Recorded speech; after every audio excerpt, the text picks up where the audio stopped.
Show. The Drew and Fuse Show. The Drew and Fuse Show. They clean up nicely. It's the Drew and Fuse Show. The Drew and Fuse Show. The Drew and Fuse Show. Yeah, they clean up nicely. Yeah.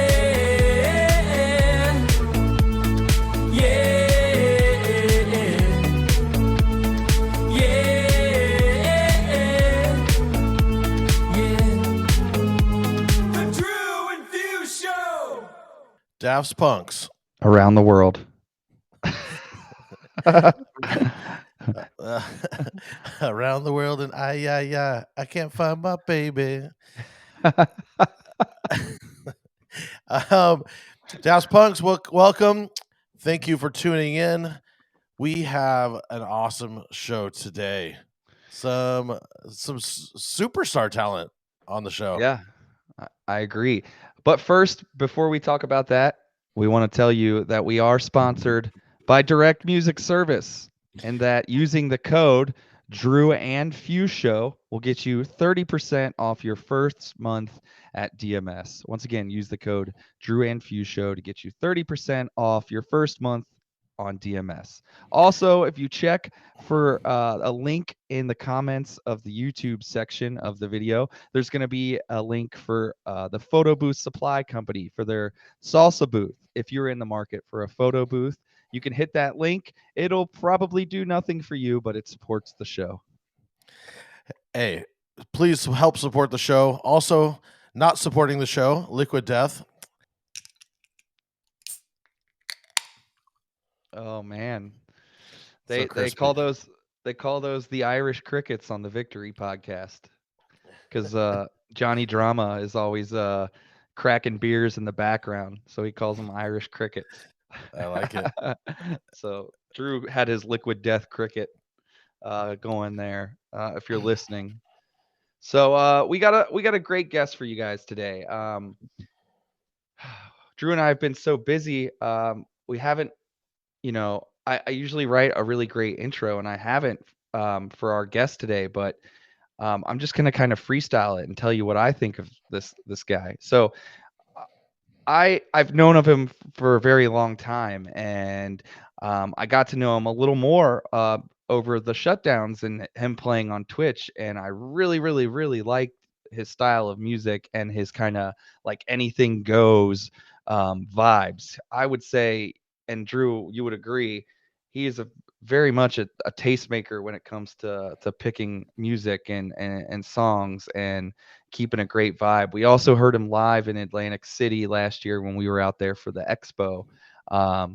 He's done tons of big events. He's been on cruises. He's been a resident in Atlantic City for a while now, as well as Philadelphia. Philadelphia being his home city. And anyway, well, let's just bring him on here. Here we go. Help us welcome Aiden Scott. What's up, guys? Hey. Air horn. How you doing? I'm doing great today. I mean, I woke up late, went to the gym, and I gotta like lose 20 pounds. I feel like I gotta lose 20 pounds, and it's not gonna happen at the gym. It has to happen with my diet, and we all know how hard that is. It's literally impossible, especially with our schedule. But I see you got that Liquid Death in there. Yeah, it's because of you, obviously. So so I've never ever, not once, have I taken a sip of Liquid Death. So this will be the first time. Wow. This is a world premiere. This is their Mango Chainsaw. The very aggressive naming. Mango Chainsaw. Murder Your Thirst. I'm gonna try this for the first time right now. I've never had it. I did open it right before we started. I didn't taste it though. So you just have to trust me. You have to trust me, right? Honest opinions. Right. I could either get you a sponsorship now or ruin your chances ever for having one.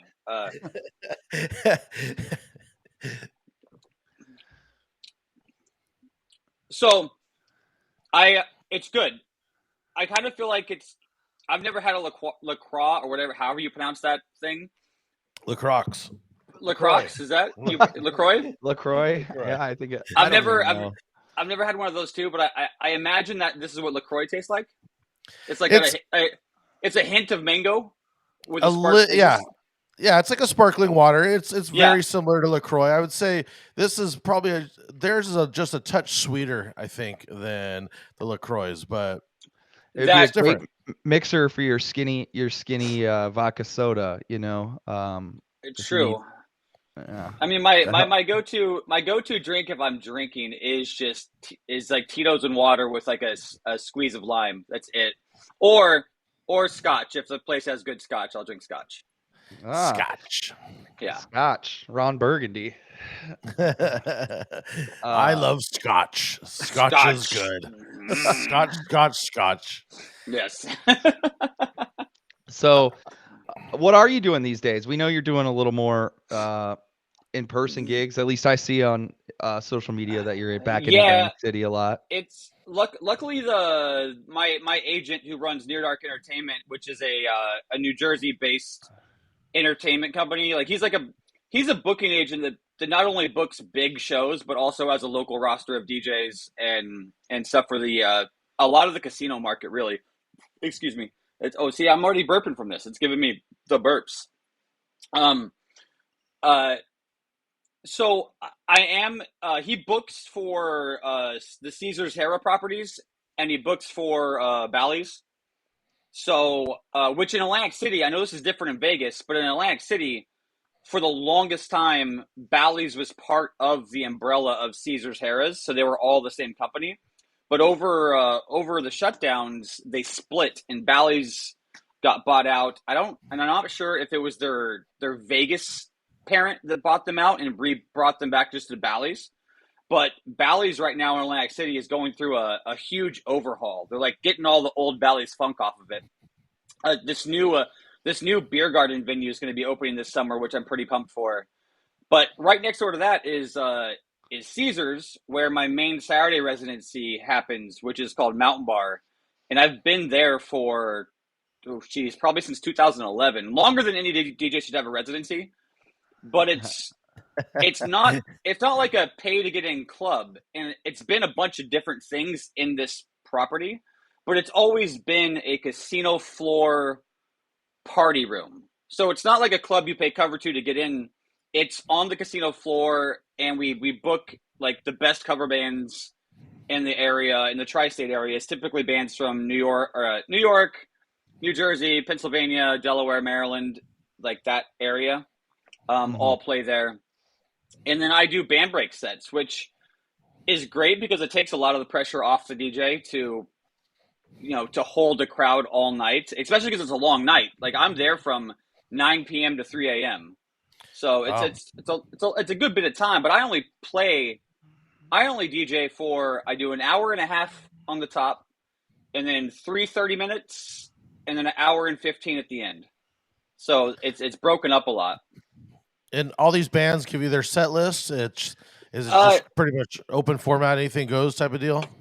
It is pretty much open format, anything goes. And it's even more open format because of the casino crowd. I always tell people this, especially when they have wild requests, they have to look around.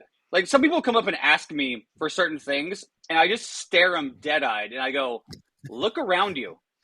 Like we have people that are 70 to 80 years old in that room, and then we have 21-year-olds in that room. Everything under the sun is in that room, and you're trying to make everybody happy, and you can't. There's no way to make everybody happy all the time. And that's another quote I kind of live by, that I never like to credit the person I think it's credited to, so we won't even credit them. But I don't know the key to success, but the key to failure is trying to make everybody happy. Oh, I'm with you on that. I really believe that, especially when it comes to music. But the problem there is that everybody who comes to a thing where there's music being played now thinks that their group of friends knows what's best for the whole. And it's a constant battle with those kinds of people, or that mentality.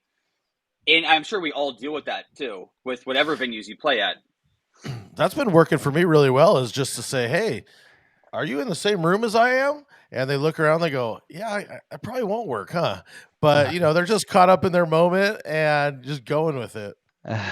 No, I did a casino floor bar for a while here in Cincy. And so, then it was kind of the same. Like, I would actually play the full time, but it was just right in the middle of the casino, and there's a bar, and you would get 70-year-olds in there, and then you would get 21-year-olds, and Was it a horseshoe property? it was at first, and then so it was Horseshoe, and then Jack's Entertainment bought it out, which was Mhm. Dan Gilbert out of Cleveland, which owns Quicken Loans, and now it's a Hard Rock. It just turned into a Hard Okay. Rock. So I don't do anything there anymore, though. I did it for like 4 or 5 years, and I just couldn't take it anymore. I actually think that Cincinnati Horseshoe, when it opened, my agent was booking that Really? on the top. Like the people that were getting booked there probably didn't know it, but I think my agent was booking it through a local contact there. I think that was because we have the account with the Horseshoe casinos. Yeah, I have no idea. I dealt with like a employee there. Yeah. And then there's another casino across. I'm pretty sure that Near Dark booked. It was a Hollywood. Yeah, There's yeah. yeah, That's what yeah, that. Maybe I'm confusing the two right now, but we do Horseshoe. But yeah, Hollywood too. Hollywood Casino. yeah. Because one of my at the time, I can't remember. Actually, it might have been you that hit me up and was like, "Hey, I work for Near Dark and." But I couldn't do the gigs, so I got another one of the guys that he was going out there and doing band break gigs out there. Yeah. A lot of casinos love the band break DJ combo for sure. But there are other casino spots I play that are more like lounges, casino lounges. Really, dude, burpee. I'm burps now. You know what it is? I'm not used to drinking sparkling water. Typically, when I get bottled water, it's like Fiji, and it's never Yeah. like this. I never order. What's the other sparkling water that people order? It's Or, Perrier. yeah, Perrier, yeah. Perrier. Yeah, I was. Yeah. I don't hate it, but I think I'm gonna burp a lot. So get ready. Get ready. When I stopped drinking alcohol, I got onto the sparkling water tip, and it just keeps you just pound it real fast, right? It's something that you could kind of like savor a little bit. So You stopped I drinking alcohol? no, that was a while ago. I didn't say now. I said I got when I did for a month, then I was like, I need something to like get me through this. Dude, I'm a firm believer. Like I was straight edge till I was 30, so I didn't drink till I was 30. But now Really? to this day, I take January. I do a dry January every year because my biological father, who's since passed, and don't even say sorry. It's a whole other thing. He was an alcoholic, so that's why I never drank. So when I started drinking, I wanted to make sure every year that I checked myself. It's like a 1 month check, and especially people in our industry where alcohol is a very common thing, I encourage everybody to like take a month off. Just take a month, and reset. And I have that conversation with my girlfriend all the time. She works in a bar still, and I'm like, hey, you got to realize that these people that work in the bars 5 and 6 days a week, like drinking the way that they do is not normal. Like this is not a normal thing. And like, you have to remember that, like this is not normal. And, her and I she works at a hospital now too. So, but unless I'm like on a weekend, I try to limit myself to like 1 or 2 days, and unless there's like a concert or something I'm going to, but I try to really dial it back as well. That makes sense. Also, can I address why is it like it's a super trend? Like full-time DJs end up dating nurses or like someone in the medical field. I don't, but a lot of my DJ friends do. They have like a significant other that's in the medical field. Is that like for our security? I have a nurse. I have a teacher wife. So he is a teacher. Not a nurse. I think a lot of it is, and Drew, we've talked about, I don't know if we've ever talked about this like actually on the show, but a lot of it, I think as we grow older is finding somebody like it's our job to stay relevant and like, be in touch with what's going on in the world. And I think that you can very much grow apart from somebody that kind of has maybe a little more, I don't want to say boring job, but like, somebody who doesn't stay current and is just growing old and not doing anything. Whereas like, Drew's wife's a teacher and she's around kids all the time. And it's like that keeps you young, and our job keeps us young. And I think even some, in the medical field, it keeps you a little young too. In different ways. I think that sometimes their jobs are so stressful that they like that release of doing fun things when they're not working, so. That makes sense. Yeah. I mean, we all know people that have dated people and they've just grown apart, and it's like, there's got to be that connection, and like Drew and I, we talk about it all the time. It's like, yeah, I'm 34, but I don't really feel like any different than I did when I was 21. Like I still do the same things, and maybe that's just a me thing, but I know Drew said it before. He's like, in my mind, I'm 21. Well, I still party like that. I turned 42 this year, and like I was doing spring break tours with Student City from 2012. So from me being 32 to well, it's a 2012. I'm math right now. Hang on. 2012 to 2019, I was doing spring break things. So that was 32 to 39. I would have to check myself sometimes when I'm talking to somebody, because in my mind I'm them. In my mind I Right. was them, but then all of a sudden I'd be like, oh no, I'm your dad. And I had to check myself, but I don't think that way. I live such a young life. Like I have toys. I have so many toys, and as Kevin and them were talking about, nerd is a very positive word, because I am a nerd. I am a geek, and I think a good word would be a good one that I haven't heard anybody say would be a boomer, right? Where sometimes a boomer is almost like that curse word of us now, as exactly what you just said.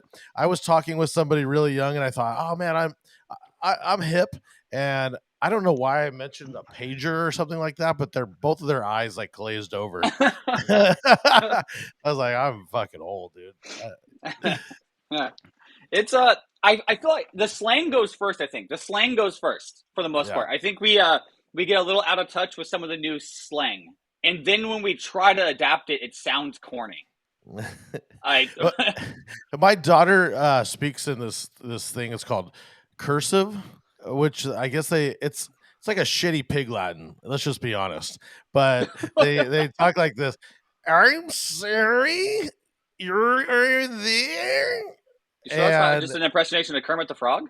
It basically is Kermit the Frog doing a bad pig Latin. But yeah, it's I don't know. I don't understand it, but it's awful to hear. It's like nails on a chalkboard when you hear them trying to talk to their friends. Wait, how old's your kid? How old? 13.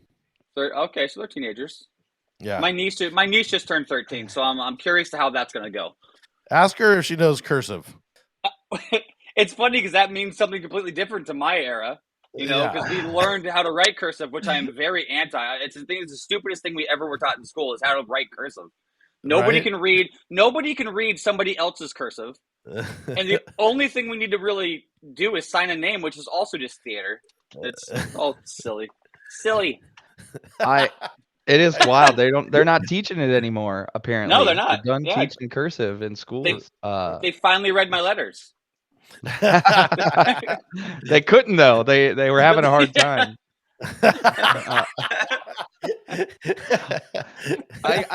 Before we get started, I promised. Wait, we didn't start Brian, yet? Holy shit! Hang on. Let me. Well, with some real questions, with some real our segments, I should say. I promised Brian B that on air I would ask what happened to this video, Drew.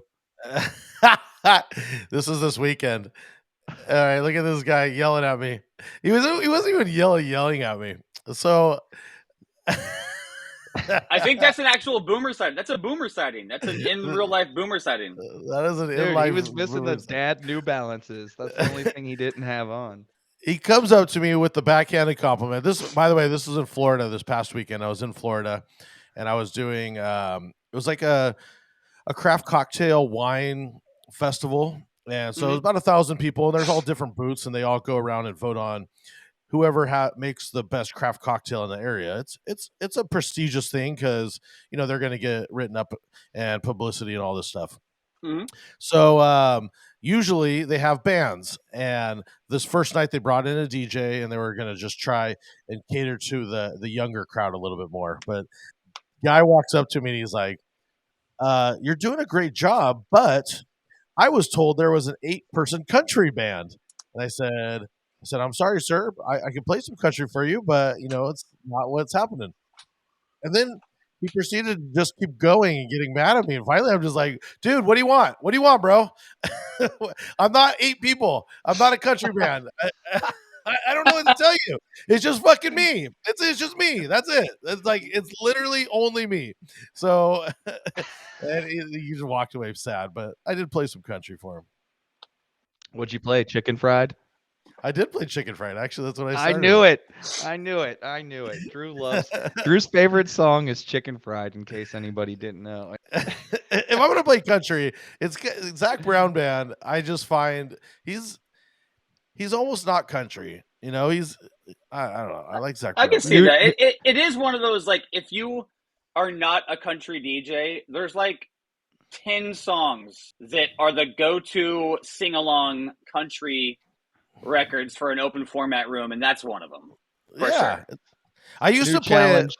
it. Wait. If Wait, Drew yeah, well- Pierce walks into your bar, you have to play Chicken Fried. I used to close with it, and like kind of hip hop rooms, and people would look at me like I was crazy, and by the end of it, they were all singing along, singing it. dancing. Yeah, it always works. I Always. love it when somebody tries to act too cool, and then you see them singing the song, because they're gonna sing the song. Whether it's a boy band song or a country song, it's like it's going to be one of those sing-along songs that are so ingrained in the zeitgeist of pop culture that they know it. And they know they hate it, but it's like uncontrollable. It's like, okay, I'm going to sing it. I'm just going to go with it. Fuck it. Yeah. Fuck it, man. All right, we're going to go ahead and we're going to get started with one of our segments. We're going to do some rapid fire. So we're going to play a little Drew Pierce produced video, and we'll get started.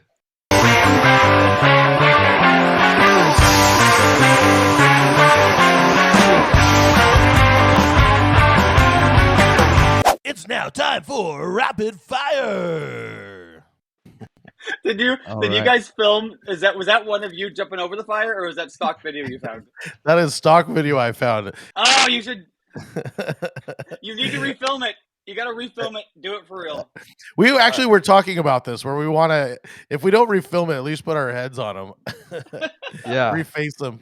We're just gonna start a campfire in Drew's backyard one night after a gig, and I'll jump over it. Yes. Do you guys live close enough to each other that you can hang out? Like, are you guys in the same city? I forget. No. I didn't think so. Yeah. But it's He's actually been working out. Like, Drew's been here twice this year. I've been to him once already this year. So it's awesome. kind of just worked out. Yeah. I just try and book some stuff around it or whatever. I'll get out there somehow, and we'll try and just get pictures and get stuff done as quick as possible. All right. So the first rapid fire question that ends up not being so rapid fire always is the last thing you listen to on Spotify or iTunes, whatever your choice is. It's music or just the last thing I listened to? Because technically the last thing I listened to is the High Kevin interview that you guys just did. Because I was listening to it today just so like it was fresh in my mind how you guys run the show. And so that's the last thing. But the last music I listened to on I don't actually listen to a lot of music in my free time, which is I think is more and more common with people that do what we do, because we're music's such our job that I personally like to disconnect from it when I'm not actively doing it. And although on my drive to Atlantic City this weekend, I did listen to the new Pusha T album, and I listened to the new Swedish House Mafia album, just because like DJ Twitter was talking a lot about it. So I'm like, okay, let me see what's going on. And I gotta say, I liked both albums. I probably like the Pusha T's album more, even though that's not the music I play as much. The Swedish House Mafia one I heard, it's kind of moody, vibey. It is right? It's very moody, and it's like I obviously went into it not expecting it to be what they used to put out or what their most popular stuff was. And I'm never one of those people that's like, oh, they don't sound like they used to. And I'm not one of those people because I like to see the evolution of an artist, even if it goes in a bad direction. I like to see what's the art that they want to put out in the world. And I like it when an artist goes against what their fan base is expecting, because then that tells me that artist is actually doing what they want to do, not they're not going with the trends or whatever. So I like to hear that, even if it doesn't work. I like to hear that. I didn't love everything on the album. And I mean, rarely did. What's the last whole album of anything you listened to that you liked everything? I don't know that I don't know. Where everything was just nothing really. I don't think people make music so much, in the popular realm, in the charting realm. I don't think people are making music to be listened to as an album. Not anymore at all. Yeah, albums just aren't even really a thing. People just push out the single. I did listen to the new Chili Peppers just because they have Fushante back, so I wanted to give it a go. And I've listened to it about 5 or 6 times now, and I just can't get into it. Yeah, it's fine. The last one that I really enjoyed was, and this is kind of corny, but I really liked the Chainsmokers. Well, there's 2. The Chainsmokers album, the random or not. The something memories, whatever, memories do not open or whatever. I really liked that because they did that too. Everybody thought it was going to be like their song Split with Tiesto, and it was not that at all. But then Daft Punk Random Access Memories was probably my favorite last album that came out. But that's an old album at this point. I mean, it is. And I think Daft Punk, I think, always makes an album to be listened to. I think they program their entire albums to be listened to front to back. Yeah. And I think artists like Disclosure and in that realm, like the Odezas of the world, Flume was mentioned on the High Kevin thing. I think that world produces albums to be listened to because they're more vibey, essentially, opposed to like, this is going to be the single. This is what's, and it's more of it's a body of work opposed to we got to put out the hit. Yeah. I like those big albums if I can get into it. I just wish I had more time. I'm exactly like you said. I'm going to throw on a podcast before I'm going to put an album on. Yeah, especially after that's true for me. Yeah, especially after work, after the club, after the job. Driving home from Atlantic City, I'm always listening to comedy. It's either comedy or it's something in the making me smarter realm, like how stuff works or stuff they don't want you to know, stuff like it's like more I'm gonna learn something podcasts, or I either want to laugh or learn something when I'm where are you finding these comedy? Are you just putting on a comedy album on Spotify?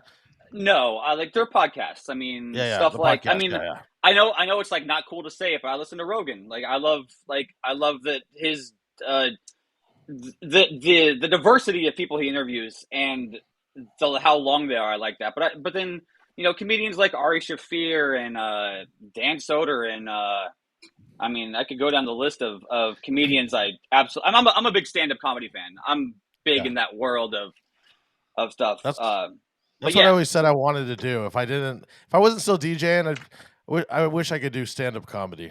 All right, tell us a joke. There's a lot of I have comedian friends, and there's a lot of crossover between what we do and the things we complain about that they also deal with and complain about, because we're all dealing with stupid drunk people for the most part. Yeah. I'm setting a goal, and I'm going to say this here. I'm setting a goal to be able to do 5 to 10 minutes open mic night. I want to get up and I want to challenge myself to do it. It's something I've always wanted to do. Just fuck it, man. Get up there, even if I get heckled. That's part of the fun of it, Yeah. Well, tell us a joke. Dance, monkey, dance. Tell us now. Tell us a joke, dude. What are you waiting for? It's not even live. Come on. I was just listening to a comedian, and he was saying that's their player request is, if they're out and about, is tell us a joke. You're a comedian. You're supposed to be funny, guy. That's why I was sick. That's like, come on, tell me the joke. Do it. That, All I mean, right, that's so like that's the equivalent of like people coming up to us and going doing this thing. Like, come on, Wiki. let's do this. Let's see something. Or like this has been a DJ Twitter topic recently of like how uncomfortable you feel, and I feel like most of us feel this way when somebody comes up and starts filming you that you don't know, because for one you don't know what they're filming you for, and then I like got a story for you guys if you really want to hear one. I do. Grew. But if there's times in the night, depending on where you are, that like it's not appropriate just to start cutting. You know, it's not appropriate. So like you're expecting me to do something, but I'm just standing here trying to figure out what to do with my hands while I wait till the time to mix is again. And you feel awkward. That's what always.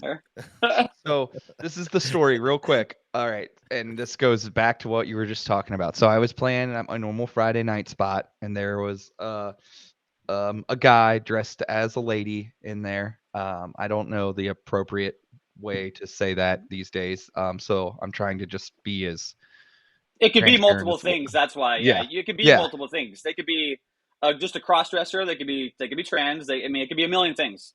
Yeah.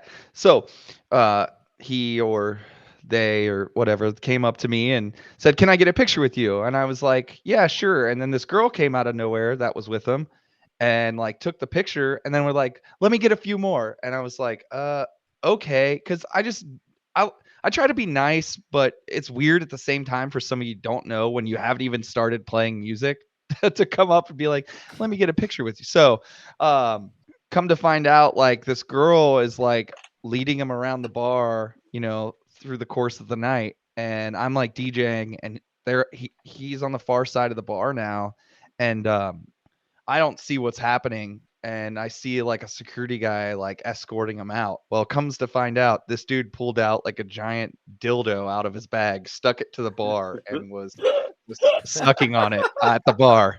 So now a picture floating around with this guy. Yeah, it's amazing. So who knows what weird stuff he's got on the internet? And then there's me, like, you're definitely photoshopped into something weird. I mean,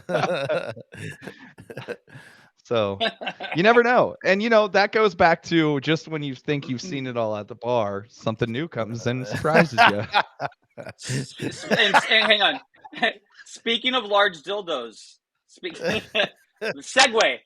If you guys have not seen it yet, if you haven't seen it yet, go see Everything Everywhere All at Once.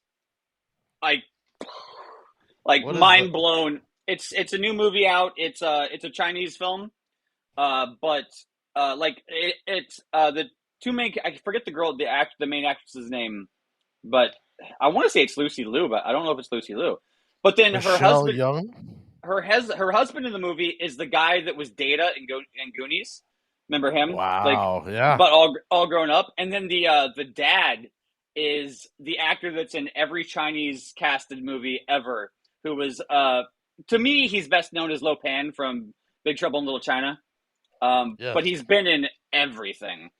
It's an absolutely phenomenal movie, front to back. And I saw it sober. Like, I didn't even get high before going. I want to go see it again high. But holy shit, it made me laugh, like die laughing. It made me a little bit teary-eyed. It made you think deeply. It's like I can't recommend it more. And is it all subtitles? No, there are a few subtitled portions, but the majority of it's in English. All right, I'm gonna go. I'm in. I want to know your review when you see it. So I want to get a text. Send me a text. All right. So good. So all right, here's question number 2 of the rapid fire. See what I mean? It's never so rapid. But your favorite thing to do when you're not DJing? Oh, geez, that varies a lot because I go through phases, and like right now I'm in a video game phase.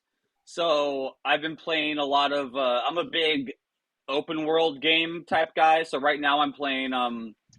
Like over the past couple of years, I've played all the Uncharted's and beat those, and then I got around to beating Red Dead Redemption 2 and GTA 5 and Cyberpunk and God, what else?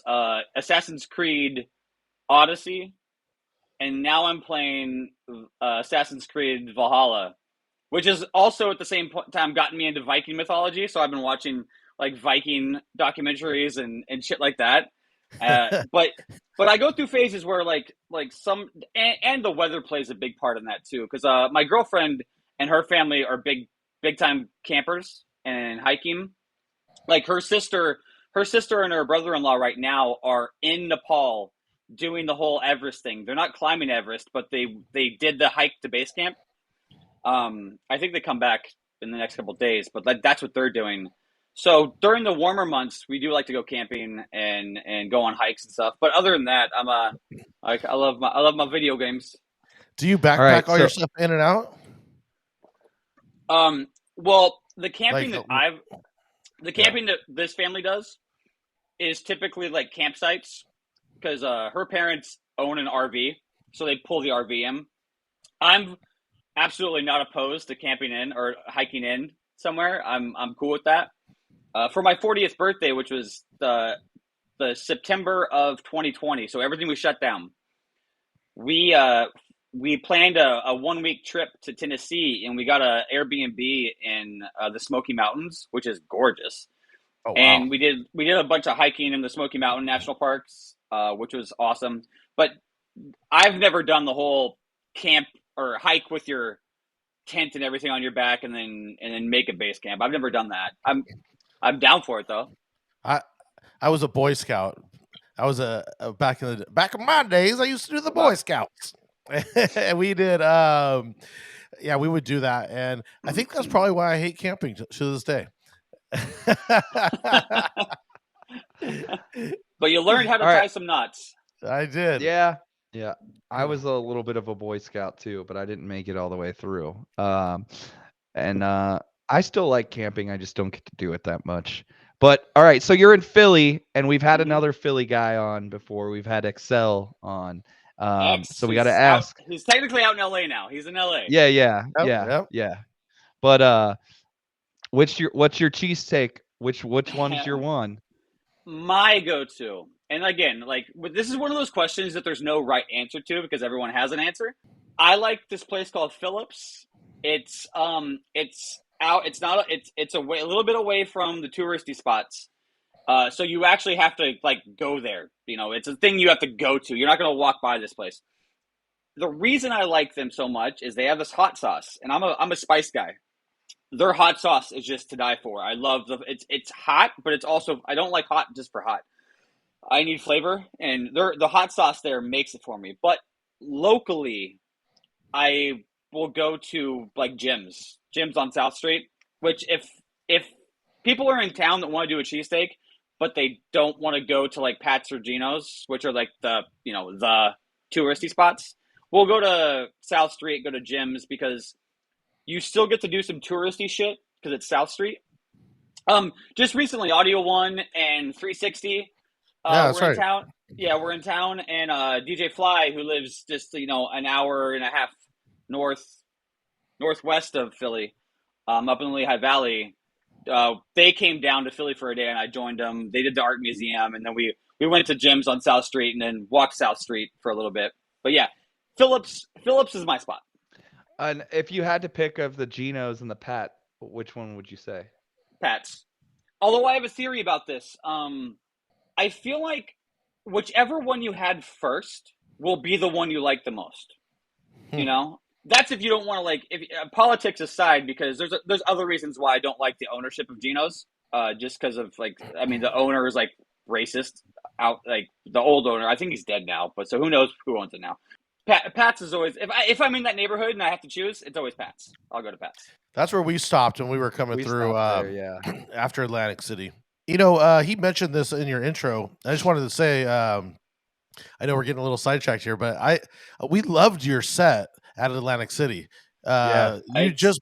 You basically, it was everybody was just kind of freestyling or not reading the crowd or doing whatever. And there was a guy playing before you, and we were like, "What's going on right now?" And then you came on, and me, Drew, and Warren all looked at each other at one point. And we're like, why hasn't it been like this the whole time?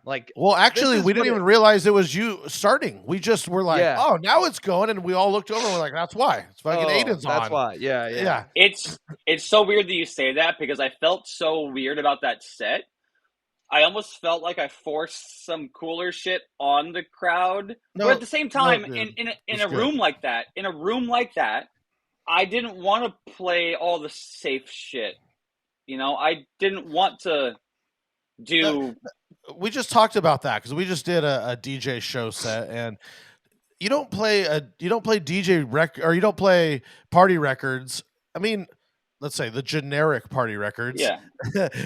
over and over for DJs. Nobody wants to hear fucking Usher and that shit. Unless Yeah. you're going to do something super creative with it.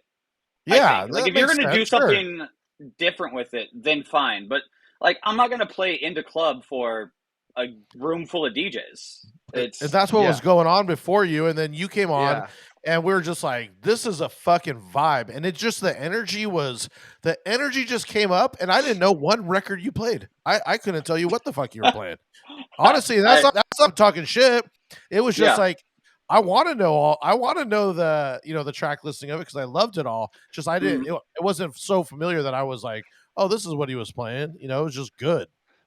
By the way, see this picture right here? That's Phillips, right? Yes. So me and Warren stopped there when we flew into the airport before we met up with Drew. Me and Warren, and that was way better than the Pats. I was even telling Drew when we were eating Pats. I was like, dude, this spot that me and Warren stopped at was way better. So sorry to interrupt, but it's almost kind of it's weird. It's kind of hard to get a really bad cheesesteak in Philly. They pretty much everywhere makes a decent one, but then it comes down to taste. Like what do you like, Whiz more than American, or do you like it's I don't like to get into the cheesesteak battles because it's not important. This is not important to argue. Like I'll tell you what I like, but I'm not going to argue. I'm not going to die on that hill. I eat Skyline chili. I don't eat Gold Star. Some folks here eat Gold Star, and they're fucking weirdos. And that's all I have to say about it. I won't argue. I don't know any of those things you just said, but I'll agree with you. Well, Fuse skipped over one of my favorite questions here, and I'm gonna jump back to it. What is the best non-curse word, one word insult? It's kind of funny. I've been thinking about this all day. Because I'm like, the words I use are all curse words. My favorite, they're all derogatory. And the only one that kept coming to mind, that I never say, but I always laugh when this guy says it, is when Iron Sheik calls everybody jabroni. Like, for some reason in my head, like I grew up a wrestling fan. I am not a wrestling fan now, but I've always found it funny when somebody gets called jabroni. I don't know why, and who knows, that could be a curse word. I don't even know, but that's the word. We've never had that, and I love it. If you don't follow Fuse, I know you're on Twitter. If you don't follow the Iron Sheik. He tweets often. I do follow him on my personal account. He has some very strong opinions, and he does. He has strong opinions. It's interesting. Yeah, he's an interesting guy, and his story is pretty crazy too. So yeah, I mean, sure. Yeah. But I'm gonna say jabroni because it's just nobody. It's funny when he says it. I don't know. I'm throwing in my own. I'm throwing in boomer. I said this one, but my daughter likes to call me and my wife boomers from time to time, and I'm just like, man, you're kind of getting me right now. Like it's kind of like cussing me out, dude. Like what the fuck? It's funny because like we're not boomers. Like we're not in that generation. No, not at all. And I'm in that. I was born in 1980, so I'm in that weird. Depending on who you listen to, I'm either Gen X or millennial, but there's like a 4-year grace period where those things overlap for some reason. I feel like young kids like to use boomer as an insult, but then people our age like to use millennial as an insult. Whenever you're using that word, all you're saying is you're out of touch. Either way, top to bottom, bottom to top, you're saying you're out of touch. That's what you're saying. Right. Yeah. Dude, she's got like the coolest parents ever, and she just doesn't even know it. That's what I kept the whole time I was at Drew's house. I'm like, God, your parents are so cool. Like, she was like, Dad, can I get these pink Chucks? We were out like at one of the surf shops on the beach, and he was like, yeah, that's cool. And I was like, dang, it must be cool to have cool parents. And she like, it was just going way over her head. Like she didn't By the know way, it, but props to you raising her to choose Chucks over Crocs. Good on you. Good Oh on you. no, she hates Crocs. We are. She is That's not a a win. fan. That's a win. Yeah. I wear the shit out of some Crocs. I don't even care. I have a rule. I- I have a rule. I have a rule with Crocs. You have to eat. If you're an adult, you have to be a chef or a nurse for it to be acceptable. For it to be acceptable, or you have to be pre-puberty. You're allowed pre-puberty, and after post-puberty, it has to be chefs or nurses. He sees All you right, out in public and he's gonna give you a next time a I multiple come, choice next time I scantron. see him, I'm only wearing Crocs, and he's gonna have to make fun of me the whole time. I wear a lot around. I live in a 20-story condo building, so like they're just slip on. And I wear them a lot around, like to take the trash down or like stuff like that. So you don't see. I'm okay with that. I don't really wear because them out. You're not wearing them out. Like I have a pair of Ugg slippers that are house slippers that I don't wear out of the house, but Yeah. they keep my feetsies warm inside. And But so my niece wears the Crocs too. So anytime I've worn them out is mostly when I know she's gonna be around too, because she thinks it's weird that I would wear them. So I got them all like bedazzled and stuff to embarrass her. Stop. Yeah. You got a bunch. You need an Iron Sheik pin. I wonder Yeah, if he's got. I got all the little pin. the this one gibbets says in my jabroni. Crocs. Jabroni. Oh, that's Yeah, dude, maybe I that's can that's spell it out. Like, no, so that's it's our real money big. making. Our money making thing. We're gonna take all these one word insults and we're gonna make croc pins. There we All of go. these one word insults. No more stickers, just croc pins. Rock pins. Yeah, gibbets they call them. That's the That's technical gibbet. term. That That's sounds gibbet. like an insult. That sounds Yeah, like an insult. That You sounds like an goddamn insult. gibbet. You gibbet. You're a croc pin. I'm gonna start calling people gibbets. I'm gonna call people. That's my word. I'm changing it. Gibbet. I mean, that's a good name. I think it's very much. And if you explain to them, you know, like what it is, you're like, yeah, well, it's a pin on a Croc. Like I don't even like Crocs in the first place, and then to put jewelry on them, that's fucking stupid. He's a gibbet.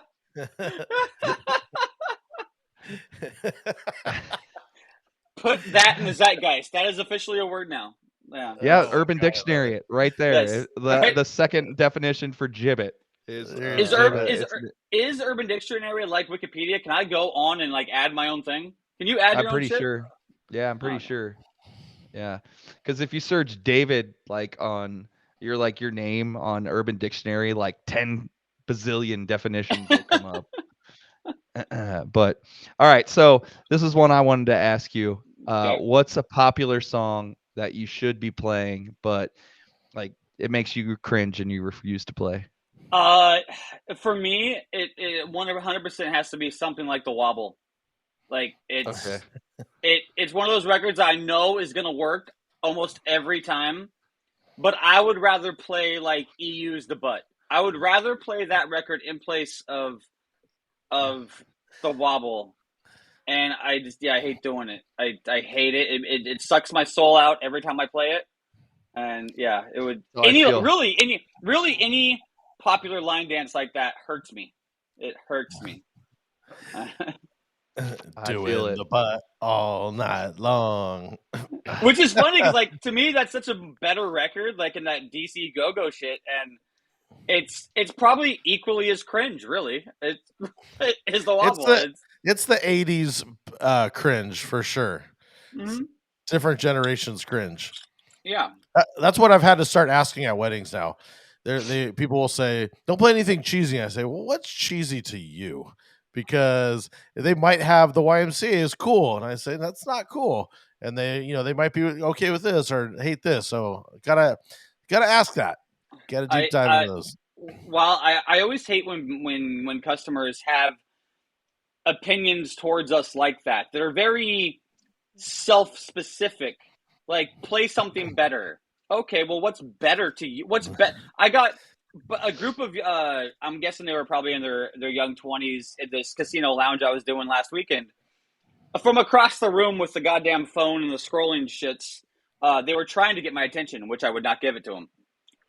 And then they eventually had the one guy that was in their party come up to me and go, these girls wanted you to see this. And the phone said, play some better music. And at the time I was playing Biggie. So obviously there was a generational gap there, but it's like, okay, better music. That's such a subjective thing to say. And I don't know your friend group. So what do you think is better than this? And I just say, got you. Yeah. It's like, you think that I'm driving in the car home, listening to Nicki Minaj, Starships, and Kelly Clarkson since you've been gone. Like, no, bro, come on. Like Kevin. So this is a good Kevin story, and I won't tell too much of it. But Kevin was standing next to me at the casino floor bar once when he was in town before a gig, just hanging out, and Kevin I was Scott. playing Run. Yeah, Kevin Scott. I was playing Run DMC Tricky, and this dude came up to me and he was like, "Yo, stop playing this white boy shit." That's literally what he said to me. And Kevin, was like, "Excuse me, what did you say?" And he was like, "I said stop playing this white boy shit." And Kevin was like, "You think this?" He was like, Kevin went off on this guy, and the guy like didn't even know what to say, and he just kind of like it was like the Homer Simpson backing into yeah. because Kevin Dude, was like, these guys started yeah, they don't. So many people are so disillusioned, or they live in this bubble that they can't get out. Not this past Saturday, but 2 Saturdays ago, my last set of the night in my Saturday spot goes from 1:45 to 3, so it's that last hour and 15 minutes. And typically around 2:30 a.m., I start winding everything down. I start playing more like 90s R&B or 2000s R&B or dance hall, or like 90s dance hall, 2000s dance hall. I start kind of winding the energy down. And I was in the middle of playing some like 90s dance hall stuff, like the hits. I don't know what exactly I was playing at the time. It was probably something like Buju Banton or something like that. And this girl comes up to me and she's like, "Yo, can you play Dreams and Nightmares by Meek?" And I literally look at her, and I did the thing I just told you earlier in this show. I said, "Look around you. Do you think that's an appropriate request right now?" And her response to me while I'm playing black artists is, "Oh, you're racist." And I just I'm like, listen, like the last hour of I play a majority. I think we all play a majority black artists, and to say that when I'm playing like classically like Jamaican music, and because I won't play your out of the right moment request from Meek, I'm this thing now, and I'm like, Jesus Christ! You must live in a world where when anybody says no to you, you just use these words that are starting to lose meaning because you use it too much, and for not the right reasons. If I am being racist, call me racist for the real reasons, not because I won't play your request. Don't use that word. Yeah. But yeah, it's kind of that same thing that they don't understand. They're like the person saying the thing doesn't understand the history or what you're doing right now. They just disconnect. Sad. It's really frustrating sometimes, and people, because we as DJs, I feel like we're entertainers, and I think that's why the comedy stuff relates, like we were saying earlier. But it's like we all care so much about what we do because it's so personal, to us. Like it's so personal. Yeah. So those moments you even want to say so much more sometimes, but you're like, I can't even bother with you. Like what I want to say isn't going to fix you. No, I don't have enough time to give you the history lesson that you need right now. So instead you say, got you. Or you call her a giblet. Or a gibbet. A gibbet. Gibbet. I think that might start fires. That could start fires now. Yeah. That could start fires. She'd be like, "This dude called me a gibbet. I don't even know what the fuck that means." So all right, one more. You're a crock one more- pin. All it really means is that you're just a crock pin and you're stupid. You're a That's what I think. Your decoration on a stupid shoe. Yeah. It's such an insult, though. It is really an insult, like when you say it like that. So, all right, one more rapid fire question, and we'll move on to something else. What is a weird or random crate name you have in your Serato? Luckily, I have Serato open in front of me.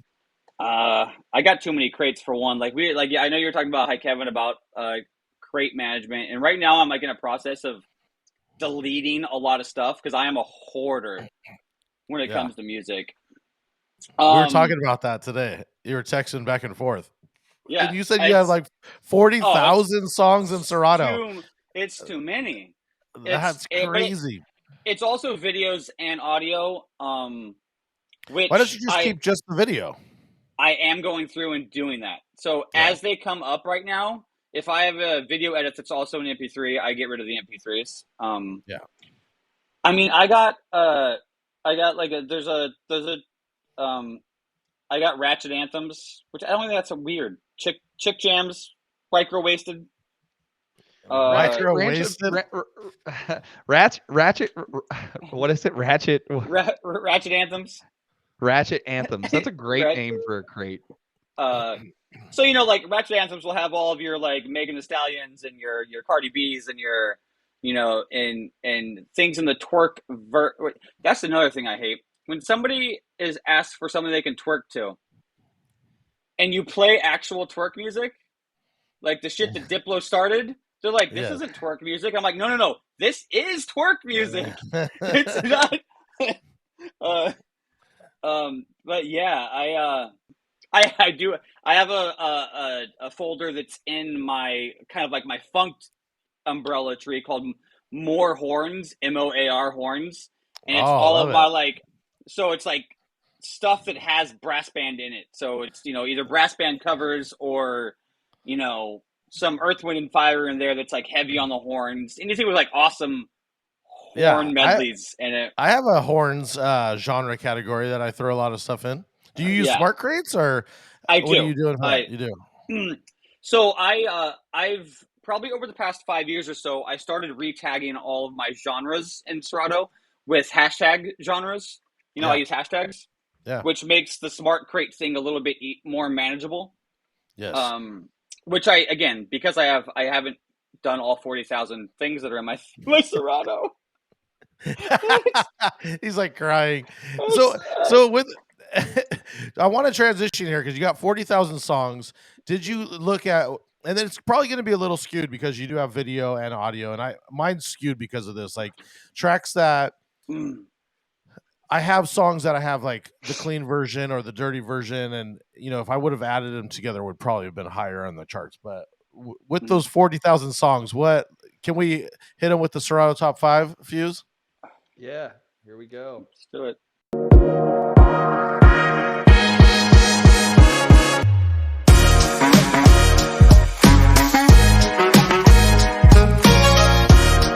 The Serato top 5. Whose voice was that? That's mine. Screw pitch down. So, all right, yeah, we're in the Serato top 5 here, and you're gonna tell us your most played records in your Serato history. Now we know sometimes they can be skewed if somebody sent you an edit or a track and they've played it 100 bazillion times. But yeah, and I before we started, I actually went and organized everything by plays, and I realized that there were some people that put the year in the play section, so I actually deleted that. Because I'm I didn't play that song 2,022 times ever. The top one right now, which I feel might be skewed a little bit, but I do load it a lot. So I guess every time I load it, it loads. But it's a scratch sentence called Club Cuts, and I forget. You're not the first person to have a scratch, so I would believe that. Kid Spin put this out, and Shout out Kid Spin. Yeah, and that's pretty high up there on this list. And then I got another scratch. There's like the top 3 are scratch records actually. One's a DJ Scene one. One's by Joshua Carl. I don't know if you guys know Josh, right? Of course. Yeah. One's but and they're all video. They're actually all video scratch sentences too. So do you do video when you're at the casino, or where is video only Twitch, or where are you doing video? I was doing way more video in real life before the shutdowns. And ever since the shutdowns, everything's been reopened. Even the very small screens I played at the casino, they don't do anymore. Yeah. And I've been actively trying to get them to put up a video wall behind where the cover bands play or something. Yeah. But you guys worked at casinos. Getting anything done in a casino involves so much red tape that it's nearly impossible. But after that, I don't think this is right, but Joanna Drogba is up there, which I especially during the summer, I do a lot of daytime parties, and I like those like daytime chill vibes. I like a lot of that stuff. So like Afrobeat stuff is big, but then the next one down is something I definitely probably play in every set, which is Danzig-Aduro. Just the original, no remix, just the original. And then under that's Temperature by Sean Paul. Oh, wow. Which I typically play in that same vein, you know? Yeah. And now, like, obviously Pepis gets added in there now, which who knows, that play count will get up there. But yeah, those are like the top 5-ish. But then you go down and I got, like, well, see, this is one that is definitely not real because I've never played that record ever. Usher's in there, and I Want You Back, Jackson 5. It Takes Two. Which version of I Want You Back? I use JD's live throwback blend all the time. It's the one that starts out with that one sample of This Is a Journey into Sound. And then goes, it's got like an 8-bar, 16-bar, kind of a, not so much a hype thing, but it's, and then it drops hard into the Jackson 5 record. It's got like, See, it's funny, when I was doing casino floors a lot, I was playing a lot more stuff that I felt like kind of like that, where it was like, okay, it would make sense to go from this to like, it's more of like a tool than just like, all right, here, let me, like, you got to play it in a way that kind of makes more sense to get from here to there, you know? Yep. I found myself looking for a lot more of kinds of stuff like that too. And it's, I believe if I'm thinking of it right, that particular record, the beginning drums are the Montel Jordan drums. You know, the Montel Jordan drums. So it's a good segue out of that into another casino friendly record, you know, in a way. Yeah. I always play the discotheque version of that. I Want You Back. I've just always loved that one. I think I play Scooter's redrum the most now that he ended up making of it. That's pretty much the one that I play. But for a while, I was playing. There was another one. I can't remember the name of it. I don't even know. I'm actually surprised that Scooter hasn't made, or maybe he has made it and hasn't released it. But you know how Scooter's been doing those like epic vocal intros? Yeah. Yeah. Like, you could easily make a Jackson 5 one because that acapella is out there. I use that acapella a lot as a transition record, and I'll cut the that Michael says, not the "Oh baby, give me one more chance." Really good idea. I'll have to send that one in. I like that idea.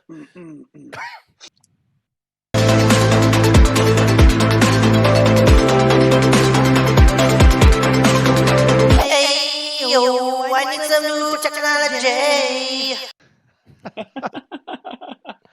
That's to get worse. Drew voice. Yeah. So wait, do you want to talk about the Rev 7? My opinion on it? Is that way? Yeah. So, okay. I remember when the Rain 1 came out, which I still haven't touched either, so I can't even physically compare it to the Rain 1. I do own Rain 12s, though, so I have a pair of 12s, and like the gear I have an S11 and S9, 2 Rain 12s, and 2 Pioneer PLX 1000s. Obviously, I like a 12-inch platter. Like I'm from that era, that 12-inch, 12. That's what she said, right? Cut a sound effect in there. Shwing! But I obviously, you spend so many years getting your muscle memory down to a 12-inch platter. So Yeah. the closest you can get to that feel in a all-in-one is where we would like things, right? I mean, I think that's. Does anybody remember that Newmark thing that came out in the early 2000s? I had that. It was like it was a vinyl top, and you put a CD in it.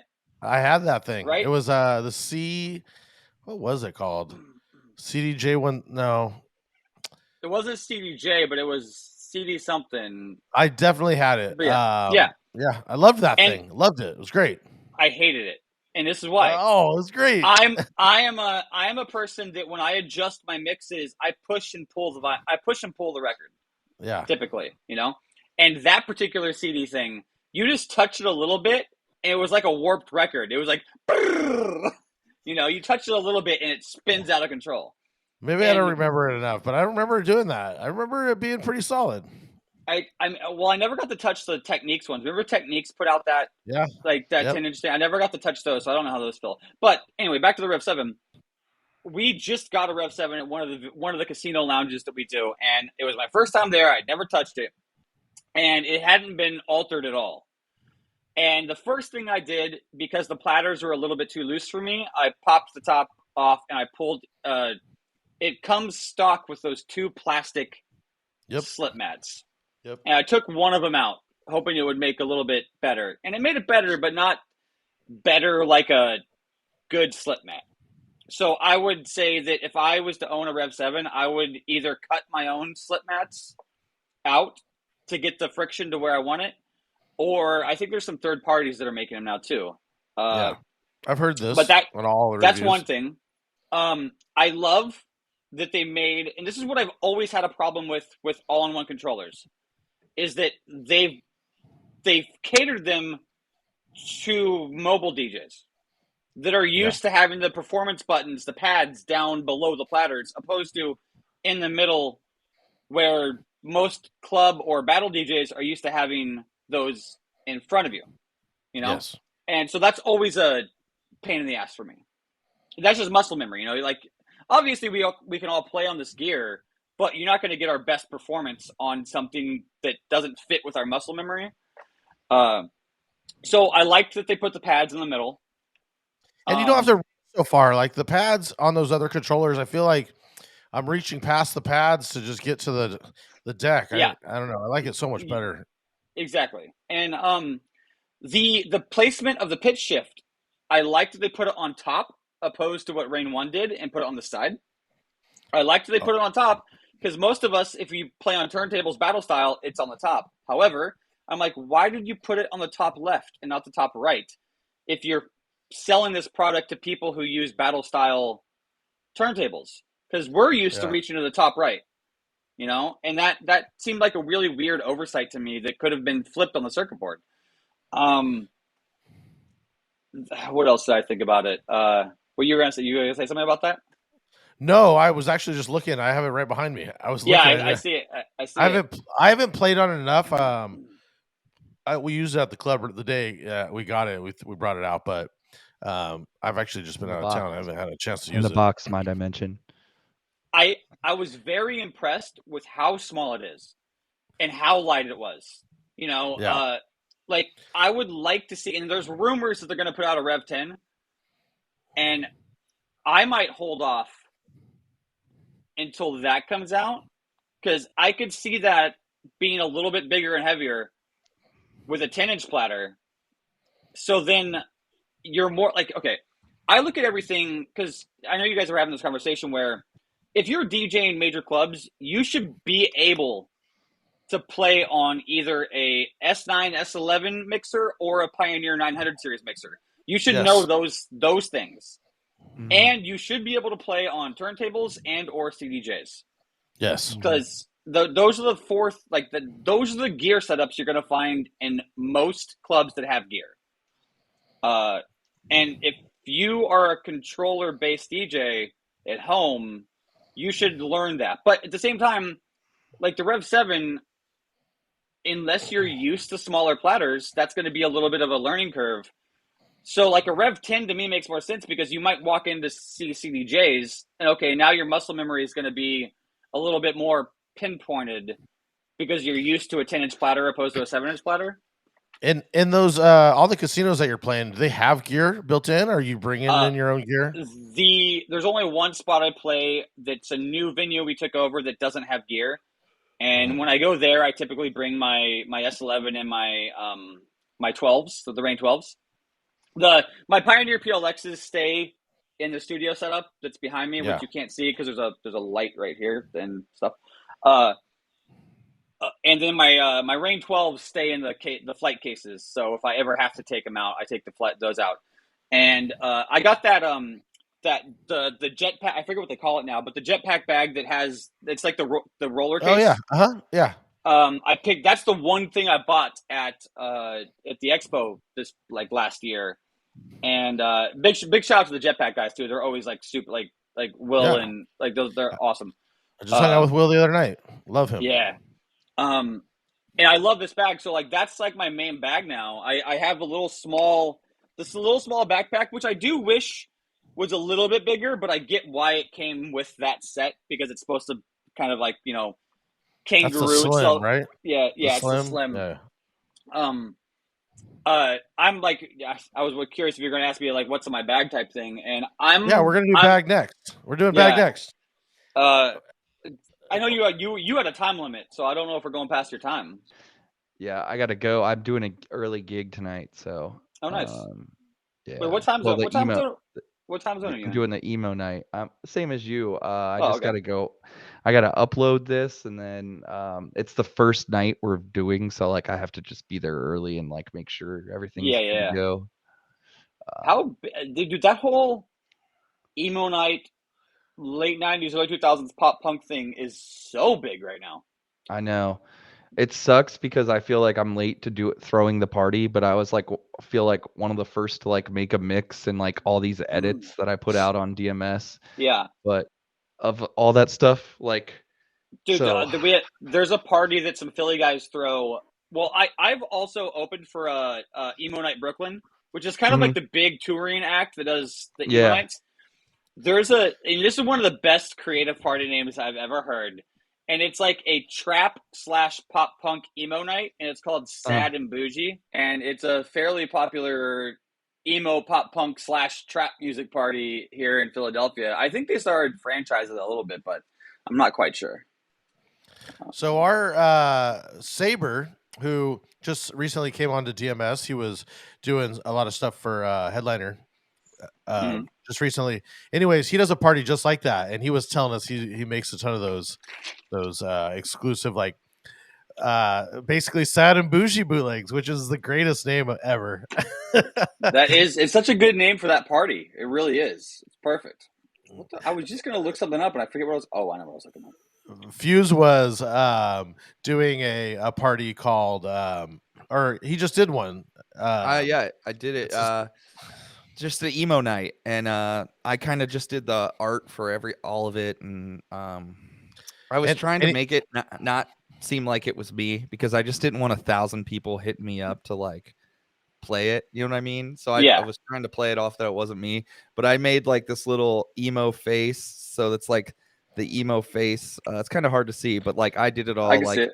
So it's like kind of like branded, you know. So the bar made shirts with like the emo just the face on the back and the bar logo and the pocket square. So we're just gonna do one of those.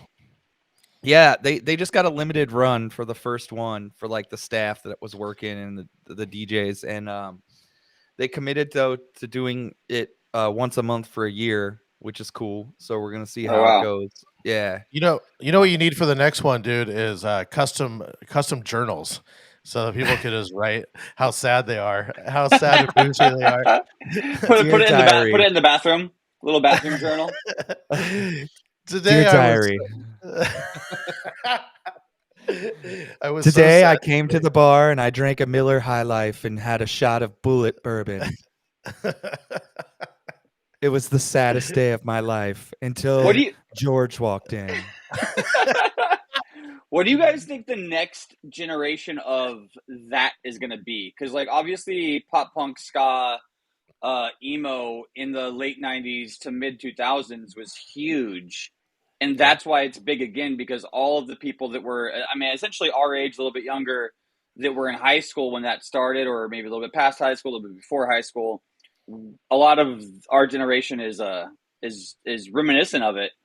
What's the next one? What do you think the next era will be that has that much, like how much, the word that I'm looking for I'm not finding, but you know what I mean. I have an opinion on this, and it might not be a popular opinion, but so I think that right now the way the world works is nobody wants to identify like as anything one specific. Everybody's so like free that like, but then it was like cool to have like your own group. Like me and my group are punk and we skate and we do this, or like, so I think it's hard right now. But I will say it does kind of seem like, the MGKs and Travis is trying to with, what's his Mod Son and Travis featuring everyone.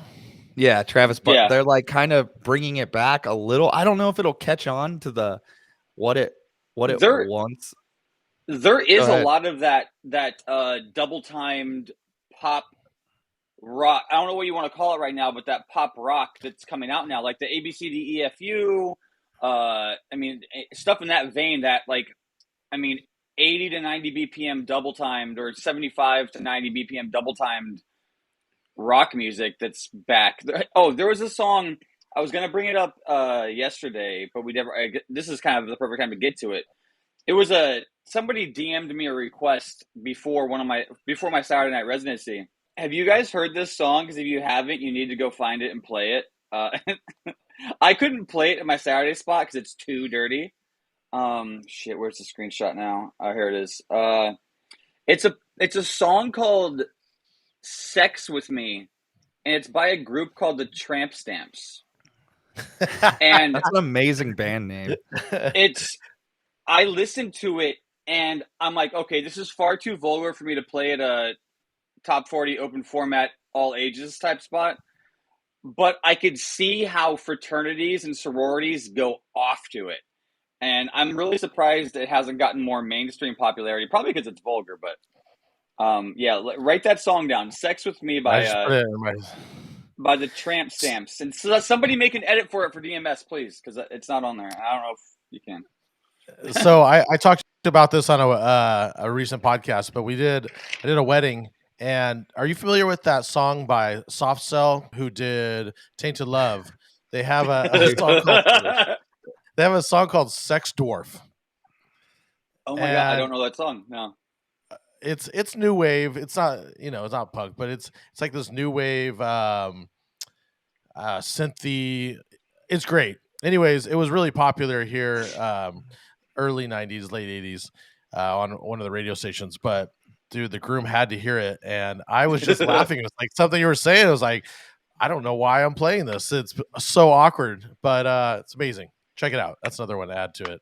It is weird how, like, especially doing spring break so many years, I learned that colleges in different markets will like a sorority will get attached to a song that's not a popular song. They just like find something, and it'll be very niche to their school or their group, but because it's a whole sorority from a college, it goes off crazy at spring break. And I remember when Carly Rae Jepsen's "Call Me Maybe" came out, and I was DJing spring break in Punta Cana, and I this had to have been 2012. It was 2012 or 2013, one of those 2 years. I think it was 2012 though. And some girl came up to me and she's like, "Yo, can you play 'Call Me Maybe'?" Now, I didn't know the song at that point, so in my mind, what I heard was an awesome request for Madison Avenue's "Don't Call Me Baby," which I played, and she was not happy with that. I'm like, "This is what you asked for, wasn't it?" And they're like, "No, Carly Rae Jepsen, 'Call Me Maybe.'" I'm like, "I don't even know what that is." And then I found it and realized it was huge with those girls. I feel the same with that song by Afroman, "Crazy Rap," Colt 45, and Two Zigzags. I don't know. you hit it for the right place, and the whole place loses their mind. Yep. I don't think it was ever super popular. No.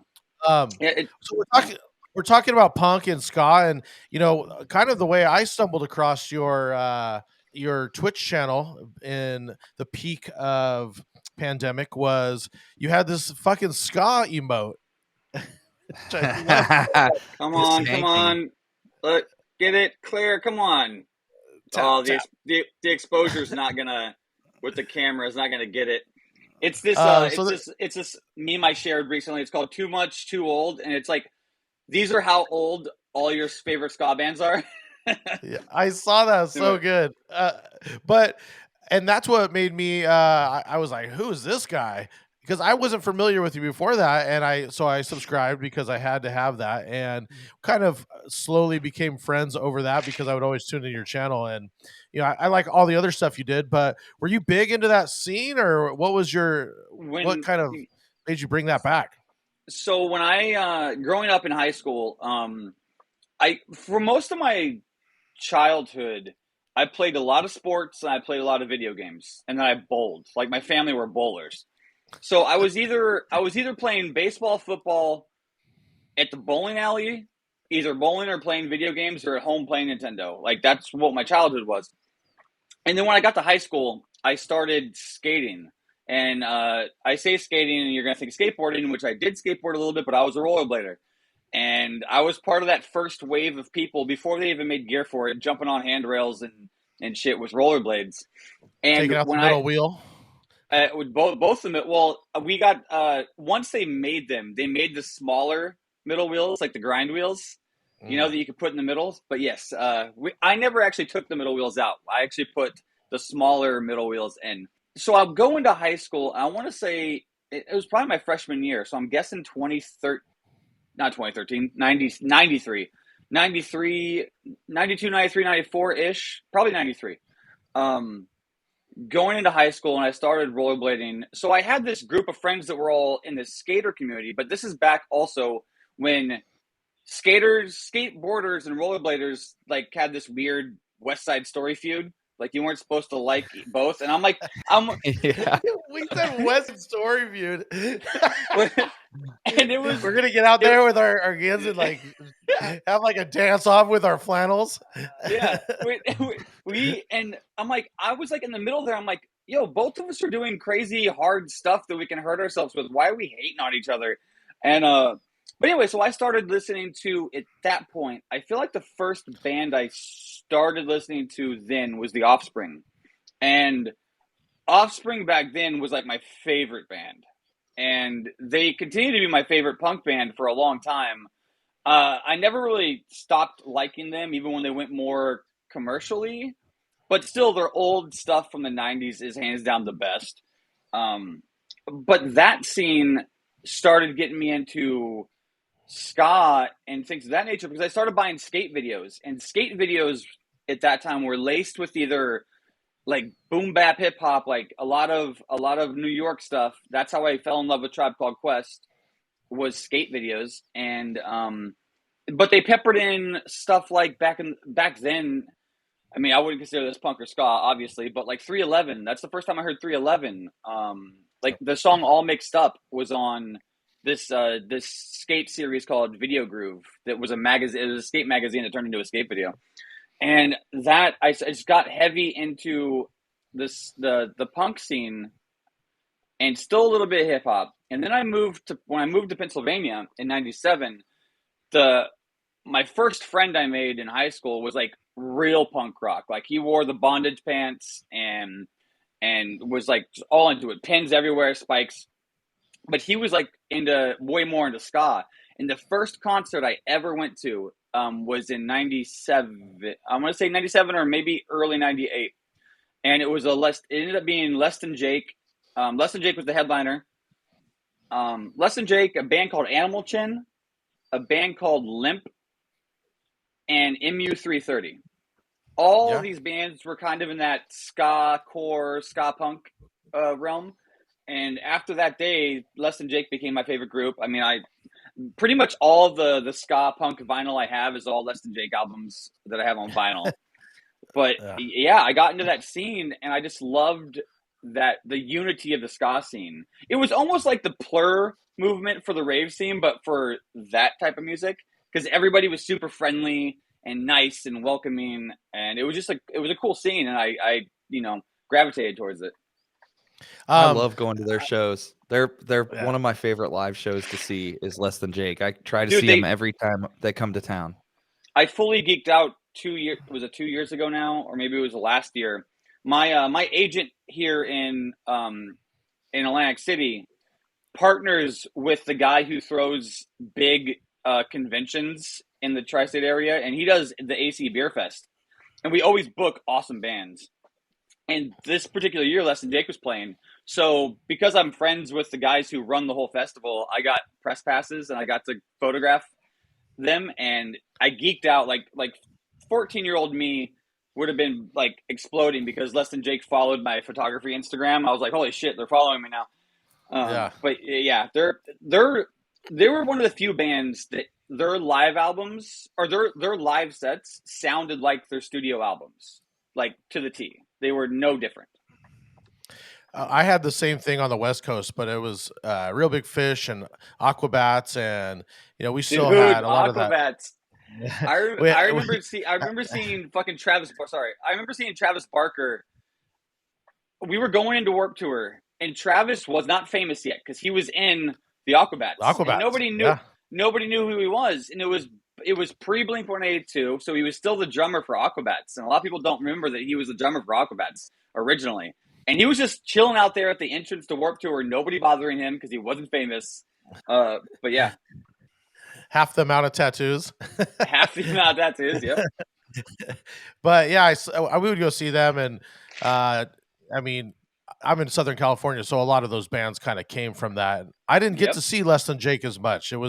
They just never really made it over here, but it's a lot of East Coast, a little bit different, but still a lot of the same vibe. But what I wanted to add to what you said about all the skate videos is, so Offspring came up with Epitaph. They were on that punk label, and I saw an interview with the main guy that runs Epitaph, and he was saying how the skate videos would ask him if they could use the stuff, and he was like, yeah, you could use it for free, just put our name on it. It was probably the most genius marketing move of all time, because look how many people got into it. So maybe that is the segue of like whatever crazy sport thing comes.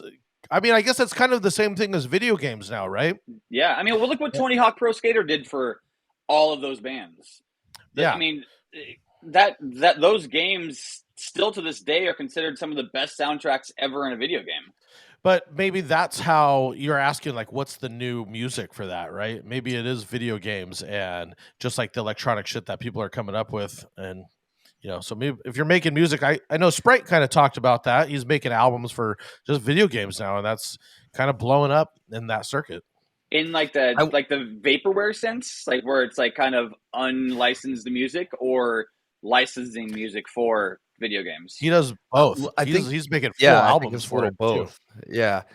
But I will say this is kind of off subject, but kind of not. What I did notice about the emo night that I just played was people are like kind of posers a little bit. I was telling Drew, like, I was kind of sad when I was like playing a little bit because like, sure, like I'd play like a Panic at the Disco song, right? One that I would play a normal night in any of my normal sets, and people would be like, yay, right? And I'm like, okay, that's cool. Then I would play like something a little off, and they'd be like, like a deeper cut record. Yeah. Or like just like if I played like a Less Than Jake or like a Rancid, even like the big ones, I wouldn't play like a B-side Rancid or Less Than Jake song at one of those events. I wouldn't expect people to know that at all. But like even like the Science of Selling Yourself Short, like something like that. Nobody knew. Or so I even like did a bunch of research before and made a bunch of edits, which I'm gonna post them to DMS here soon, of like covers that I found of like some of these emo bands did. Like there's some already on DMS that I have posted, like Ocean Avenue did You're Everywhere to Me. So I played that and people would lose their shit, right? And I'm like, wait a second. So I'm just playing punk versions of the songs that I normally play in the Yeah. bar. Like, this is kind of whack. I thought I was gonna like people are actually gonna enjoy some of the other stuff though. I mean, I'm not Dude. mad about it, but you kind of get what I'm saying. Yeah, dude. Some of the best, funnest, most fun albums were like, I mean, Less Than Jake put out a whole cover album. They did the whole Grease soundtrack essentially. There was the whole series of CDs. There was like Punk Goes Pop or Pop Goes Punk, and there was like there was several in that series of Pop Goes Punk, Hip Hop Goes Punk. There was like Punk Goes Crunk too, where it was like hip hop song. Yeah, there was that. There was one of the best, probably one of the best albums and most popular of that era was the Newfound Glories from the TV to your radio, I think it was called. Yeah, like, and they did two of those albums.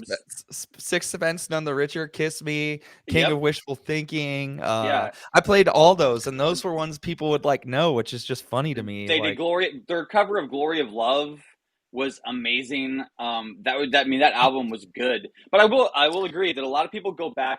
There isn't a lot of crossover with those emo parties. When you dig into the punk, like the actual punk, like you play like a NoFX song or Bad Religion or any of that stuff, you're gonna lose, or Less Than Jake. You lose all of those emo girls who were into the Newfound Glories, into the into that type of, into the Panic of the Discos, the Fall Out Boys. There wasn't a lot of crossover with those two scenes. Dude, what's crazy? One of the biggest songs I played was I found a cover, A Day to Remember did it, of Kelly Clarkson's Since You've Been Gone. And like, I'm like, I play the song every night at the bar too. I was kind of hoping to play some other stuff, but it's just kind of funny. I think it was A Day to Remember. One of the best, I think it was A Day to Remember. One of the best encore performances I saw. And again, I'm gonna tell the story like it's A Day to Remember because that's how I'm kind of remembering it. They pun intended. Yeah, pun intended.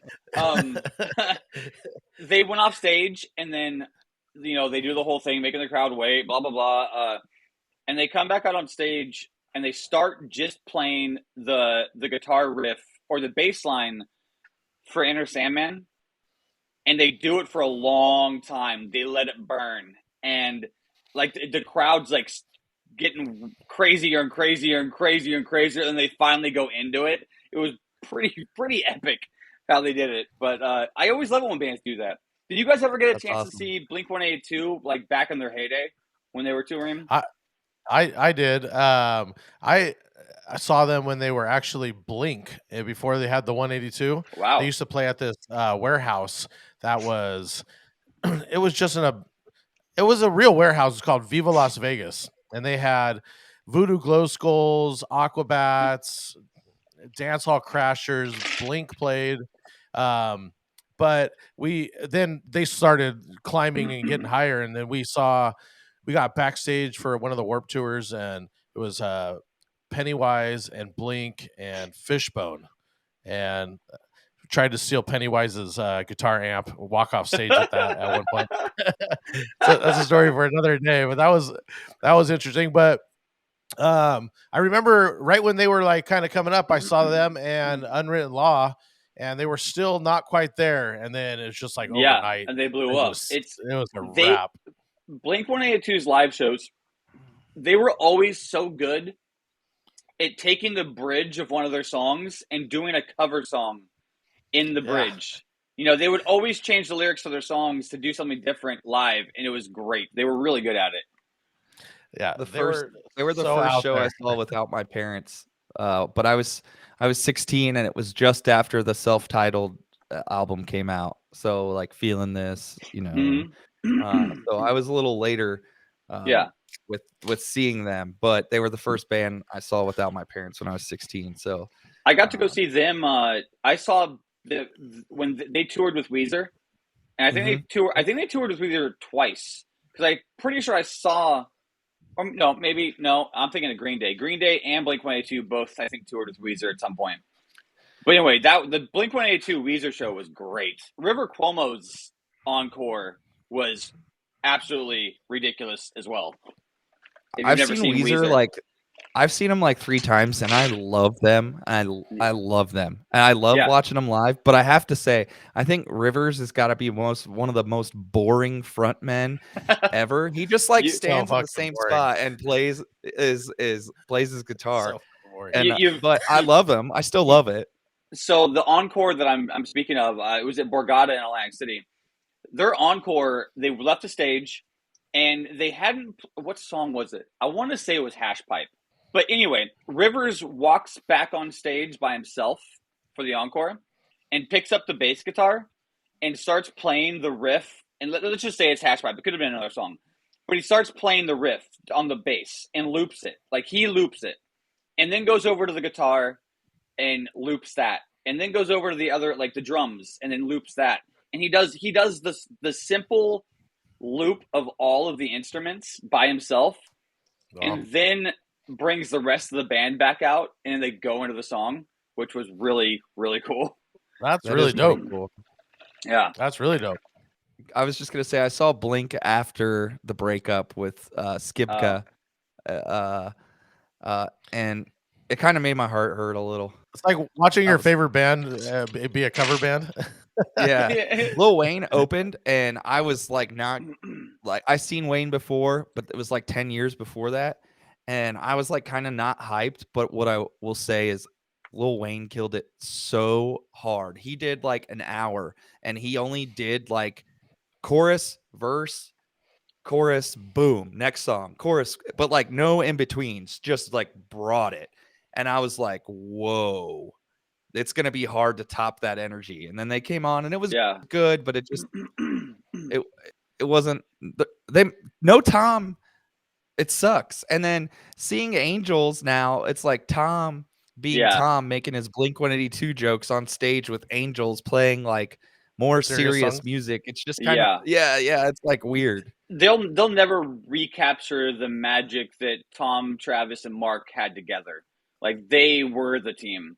And to go back to what you're saying about boring frontmen, I was going to say you've obviously never seen the Smashing Pumpkins recently, because I could see that being the case. the first concert me and my girl Lauren ever went to together was Smashing Pumpkins, Marilyn Manson, and Marilyn Manson actually. I guess they were flipped. Every show they'd flip headliners, and this show Marilyn Manson went on first, and it was really weird seeing Marilyn Manson while the sun was still up, because it was like a amphitheater type thing, and it was Manson, but like the sun was out. It was kind of odd, but still cool.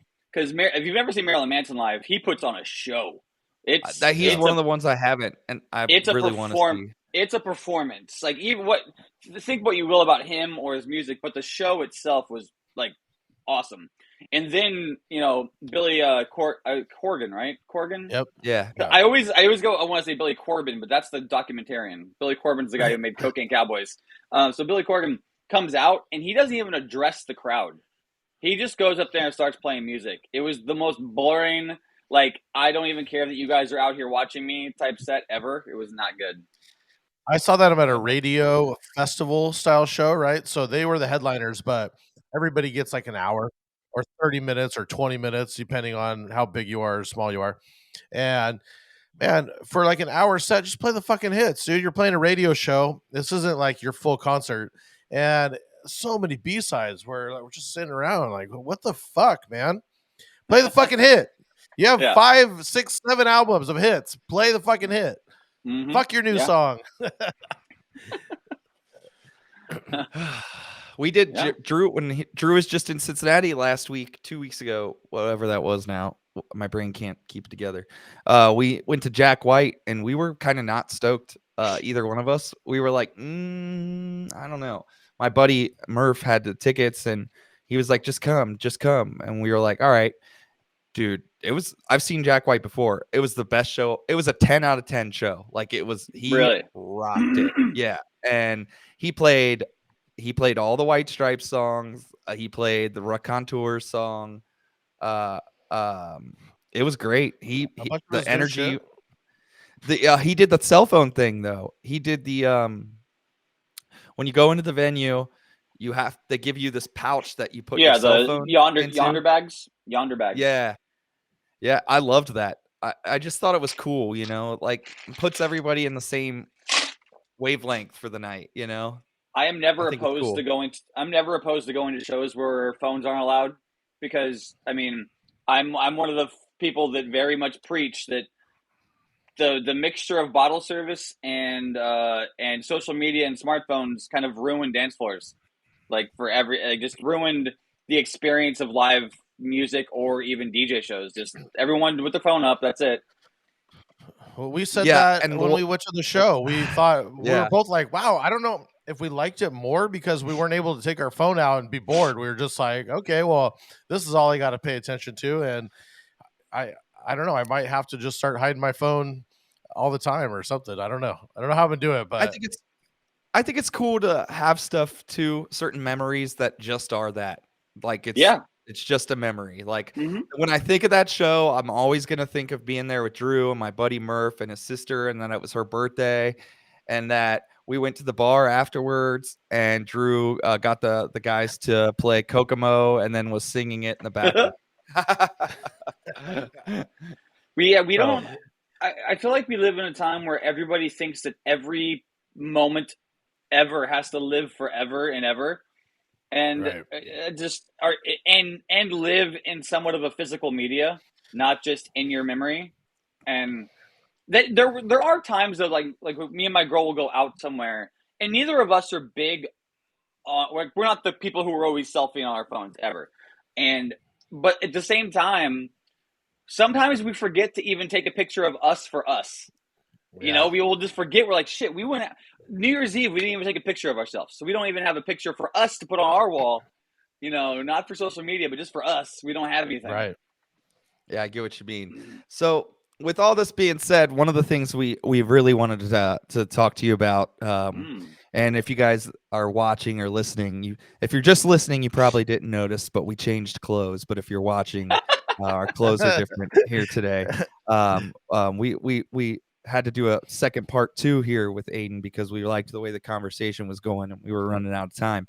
But is Twitch, and you've been very active on Twitch since the start of the pandemic and the shutdown, and kind of how that's transitioned with you and you're back doing normal gigs now.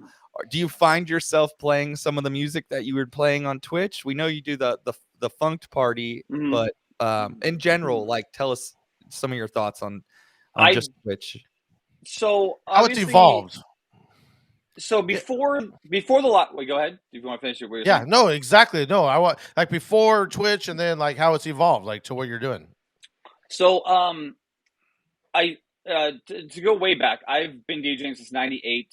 Probably full time since 2005 or 6 ish, and mostly in that open format world. I when I first started DJing, I played disco house, Chicago hard house. Bad Boy Bill was my influence, really. I heard Bad Boy Bill play, and I was like, oh, I want to do that. So I started buying records, bought turntables, and that evolved into me being an open format DJ because I did like a very wide range of music, and I loved it when crowds, especially that sweet spot, that era, that DJ AM era, where bottle service clubs you could play an AC/DC record and not get me mugged, like that era where you could really get open format with a crowd like that, and they went with it, which is not really the case so much anymore, especially in the more hoity-toity bottle service type spots. I felt like I was like not servicing my soul with music as much anymore as the time went, because it was catering to what club goers wanted to hear, because the openness to new music became less and less and And you were less. full time at this point? Yeah. I was full time, and I wanted to do something that let me. I needed an outlet to play the music that I wanted to play, that I like, that makes me want to dance, which is hard to do because I don't dance. I'm white guy syndrome here. I can't do it. And I'm like, whenever I hear disco or like 60s and 70s funk or new funk, anything that takes from that genre of music, I like that. And there's another genre that maybe not everybody's familiar with, but called Ghetto Funk, which is essentially mid-tempo breakbeats with it has like glitch hop and dubsteppy elements to it, but it's still like that funk. It's funk. It's kind of hard to explain to somebody who has never heard it before. I really like that, but there's really no market for it in the States. It's bigger in Canada. It's bigger in Europe than here in the States. And I just wanted an outlet to play this stuff. So I started this party called Funked, which is this FNKD. And on my birthday in 2019, I threw the first in real life Funked. And I threw it. It went well. And then I started building it. And then shutdowns happened. Everything shut down. The world shut down. And after that, I had already been streaming somewhat before that. And I was already set up, and being a photographer and a videographer, I had all the gear. Like I had the cameras and I had the lights and everything. So I was already set up to stream. And I'm like, well, I'm just going to do Funked on Twitch. And by doing that, I ended up becoming friends with so many people around the world and producers like, A Skills and Crafty Cuts and Sticky Buds and the Funk Hunters and like all these guys that music of theirs I play, but I didn't know them and I had no way to know them. We weren't going to be in the same circles. And because of Twitch, I got tapped into this worldwide market, and just really had a good time making relationships. And now I have friends almost in everywhere you could travel to. I have a couch to sleep on now, which is great. Yeah, and it's just like the community, which isn't so big locally, worldwide is great. And obviously, for a lot of us on Twitch, being able to tap into the world, anybody in the world can listen to you, and you can become friendly with and be closer to. It was really good. I really got a lot of value out of it. I don't know did that answer the question? That was so long-winded. No, it was perfect. So you dive deep into it because you have all the gear. You dive deep into it, and so that gives you a giant head start. I didn't realize that you had already had this party, so that's great. Not for long. It wasn't for long, but it was an idea for about a year, and then it finally happened on my birthday in 2019, and Right. then shutdowns. So shutdowns happen. We all do Twitch. You had a great channel. I love your channel. You start transitioning. How much Twitch are you still doing? Is this now a live show? I know you. I think you brought it back in real life, right? Yeah. The Funk Party. So I did. So where's it at now, and how has it evolved from the Twitch era?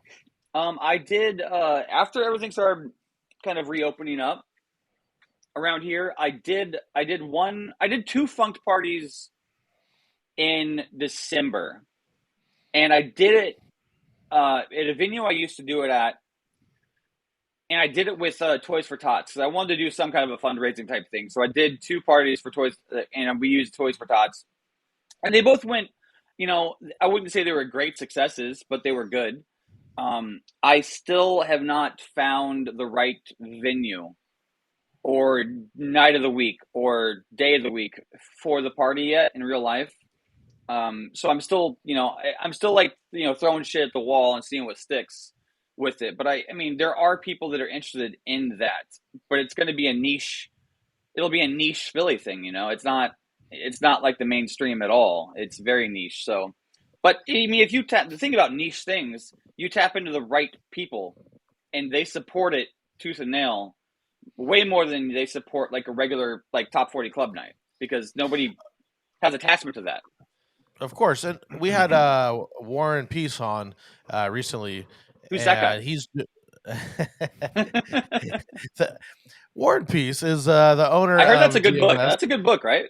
It's a great book. No, but he's throwing his own party in Vegas now. It's all reggae party, and he's killing it. So maybe he's somebody you need to talk to.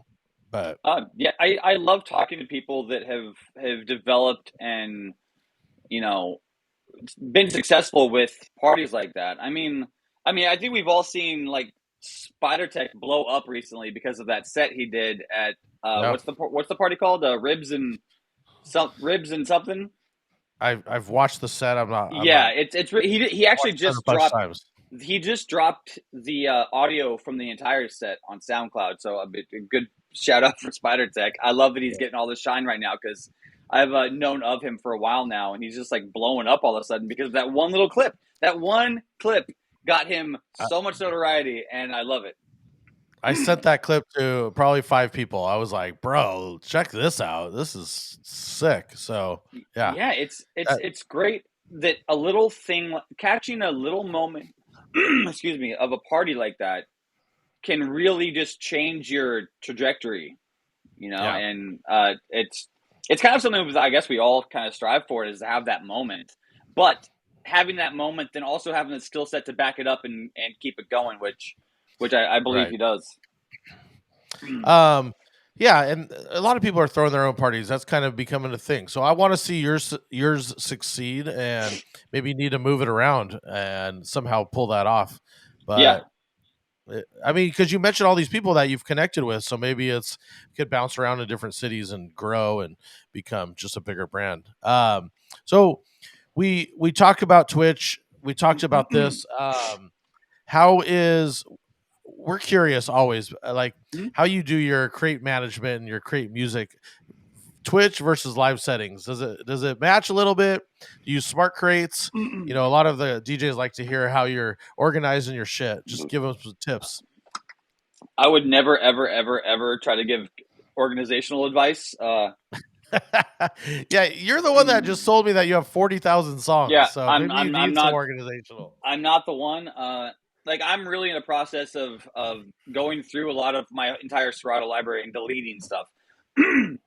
But at the same time, I do have a folder in my crate hierarchy that is called Funked, and then under that particular main hierarchy, there's smart crates, like for brass band stuff, chill vibes. I have a curveball crate, drum and bass crate, electronica, and typically electronica. None of these have funny names.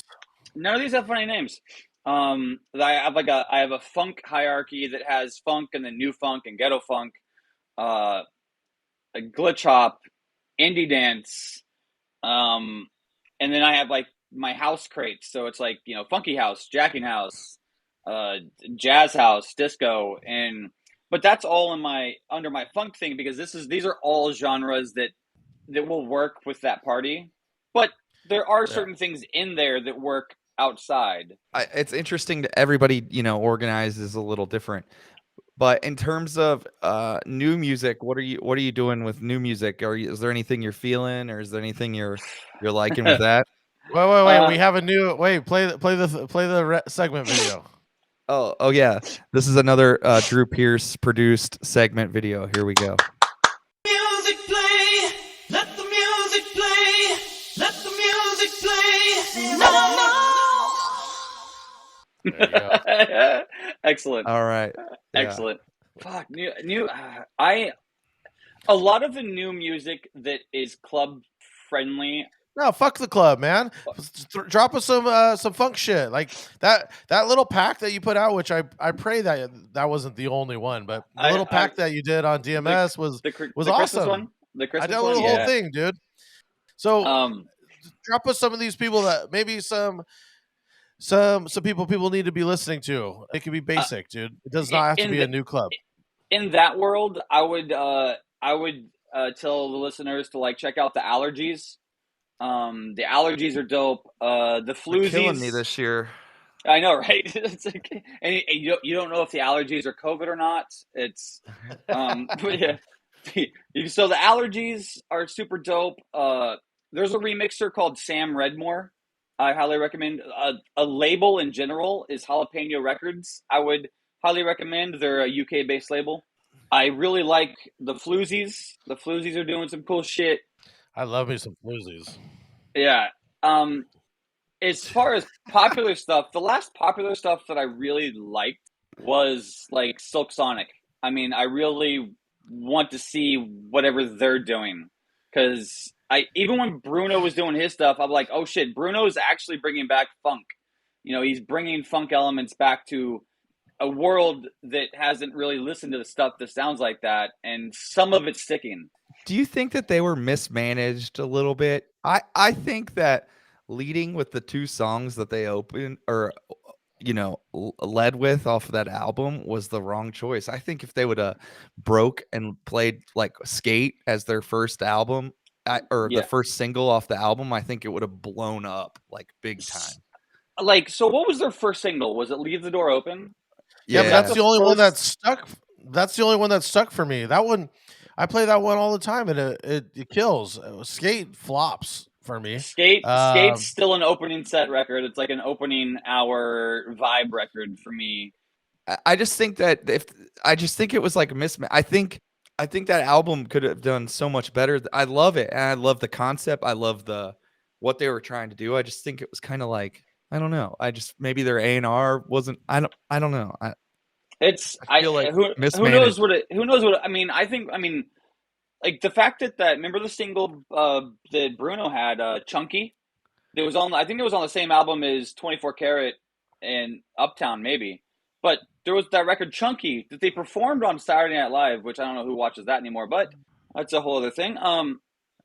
But I still play Chunky, but again, I only play it like early sets when I'm not dependent on keeping a dance floor. But that's like to me is a dope record.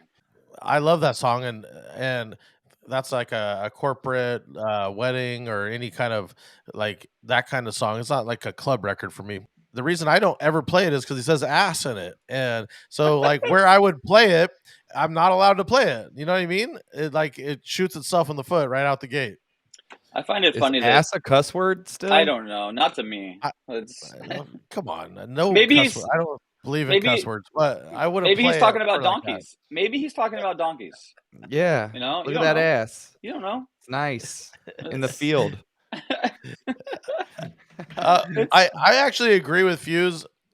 That record that whole album should have just had one like danceable song, right? Yeah, just something that wasn't so smooth They- R&B because They where need to get where Mark it was at, Ronson on a track and do it it just up. needed something. Like I mean, I Skate's love- good, but it's not there. Smoking Out the Window works sometimes. Some people like Smoking Out the Window. I really like Fly As Me. I love that record. Fly As Me. That was like probably my favorite record on that album. I also thought the album was too short. I didn't think it was long enough. I think they could have done more. I think they rushed it. Maybe, yeah. I just think there's something weird. I just think that like that for us 2 major guys and as huge as Bruno is, that Yeah. album came and went way too fast, and it's Yeah. like, why? Yeah, I agree that you would think with that much star power behind it, that would have been. I mean, they did win. What was it? Did they win Best New Artist? Did they win at the Grammys? They won Best New Artist, right? I don't even know. They won something, I think. I stopped watching the Grammys.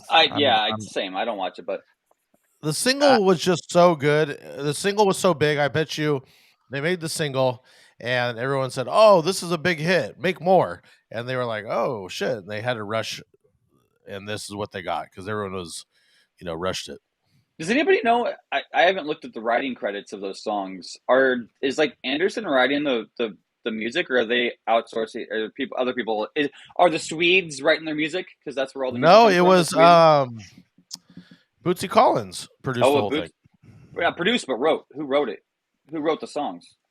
I have not looked. I would assume it was those 3, but maybe I'm probably wrong. I love that Bootsy's still doing stuff though. Like he's kind of relevant again a little bit. So good. I think he's on. I think he's on Cameo. I think you can get a message from Bootsy if you want. If you want to pay him, he'll record your message for you. He's a Cincinnati guy. I was just watching here, something my hometown. recently. He One of the DJs I know is like his engineer.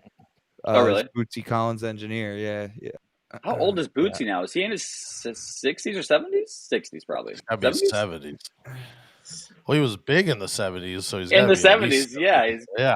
yeah, it's at least 70 minimum, 75. I'm looking it up. You're looking it up? I'm like, all right. 70 exactly on the dot. 51, born in 51. He's still doing shit. He was in James Brown's band, right? Yeah. He was the bass player. Yeah. I believe so. Yo, speaking Yeah. of that stuff, did you guys watch the Summer of Soul documentary, the Questlove documentary? No. No. I highly recommend it. I finally got around to watching it after it won the award, but wow. That's I didn't like that whole I've heard it's thing is good. yeah, and like nobody knows about this thing that happened on the same day that we landed on the moon, in the same summer of Woodstock. It's this other thing that happened that nobody talked about, and it was pretty amazing to say the least. The only other thing, if either of you haven't watched it, that I wanted to mention earlier when we were talking Tony Hawk's Pro Skater, Mhm. is Tony Hawk's new documentary on Mhm. I wanna watch that HBO. too. It was really good.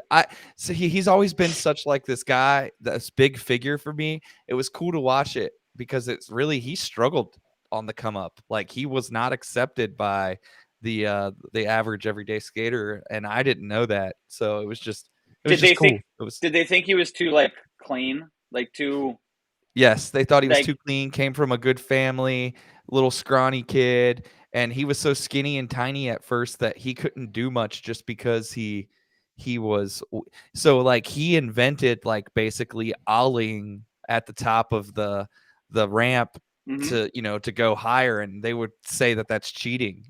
Guys would claim that it was cheating at first, like, which is kind of funny because it's always funny how sports evolve. But then too, what I didn't know is his dad was like big time involved on taking the sport of skating and like organizing it and putting it together to make it bigger. And then guys didn't like that too. They thought that because his dad was involved that he was like getting, extra points and stuff. But it was very interesting. It was just really cool because it was like all these, old skaters that we all know, and they're talking about him, and just to see everybody. It's always cool when you get a documentary that everybody chats about somebody the same way. It really just shows Yeah. how big of a figure they are, So I really enjoyed Oh that. yeah. I mean, he changed culture. You can't, whether you like him or not. He changed culture. Speaking of documentaries, we were on this. To throw it back to the ska thing, did you guys watch the documentary Pick It Up? Yeah, it's a good one. I didn't. Oh yeah, I haven't it's so seen it. good. It's called Pick It Up, Ska in the '90s. Yeah, You so can go. good. I'll have to watch it. I think their website's like skamovie.com, something like that. But it's such a well-made documentary about that Southern California scene and the come up of ska in the '90s, and how these bands that have been around started kind of popping. And I never knew that the lead singer of Real Big Fish was so goddamn funny off like stage. I've heard he's a giant dick. I've heard he's a dick, but he was funny as a talking head on that documentary. He was cool back in the days. I used to go to all the shows, and I don't know. I'm sure you evolve if nothing happens, but I felt like they ran this scene, man. They would put on their own shows. They were basically doing what we're talking about with your funk thing. They were doing their own shows. So they were like, we're gonna go have a show at a skating rink, and it would be Real Big Fish, Aquabats, Save Ferris, and I think it was like My Superhero. And you would go, and they would go ahead. No, and then it would be legitimately at a skating rink, or we would go to shows like at a coffee shop. And these bands were nobodies; they were nothing. People were like, "What the fuck is this music?" And we were just going because we're 15 and couldn't go to a bar, so we're like, "Oh, let's go to the show that's at a coffee shop or whatever." You're such a bad kid. You're bad. I wish I could be as cool as you. And I drove a Pinto. Hey, can you go steal an amp again? I was pushing it off. I was pushing it off the stage, and they're like, "Hey, where are you going with that?" I was like, "Bro, what are you talking about? I'm helping out. I'm part of the crew. We're helping out." And it somehow in our head we thought we were gonna like walk out with it. Which, by the way, we snuck into that show. We hopped the fence. We hopped the fence to get into Warped Tour. We're walking around, and someone goes, "Hey, you want backstage passes?" Yes. We get backstage passes. We go walk in, and we're trying to steal an amp. Anyways. Yo, speaking of that, we're one last thing. Back to the ska thing. Did you ever, as soon as we were talking about Real Big Fish, did you ever listen to the band The Forces of Evil? No.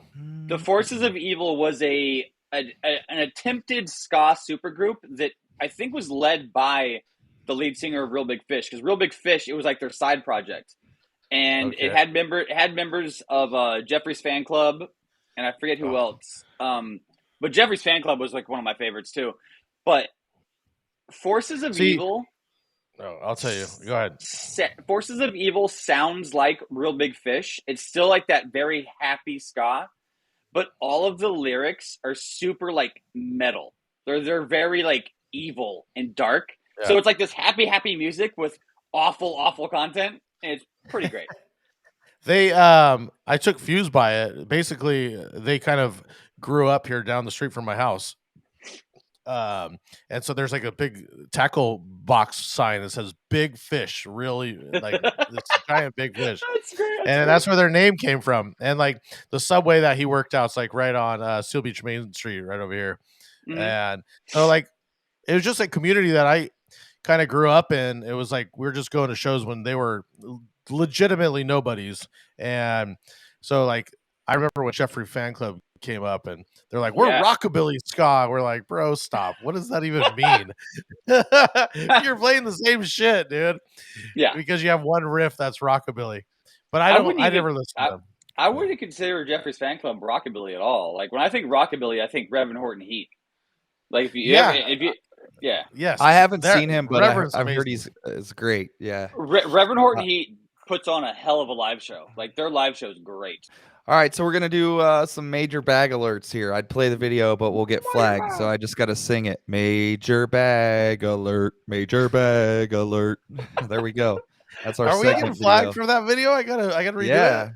Yeah, we gotta redo it. We're getting flagged. All right. Goddamn YouTube! Just let the music play.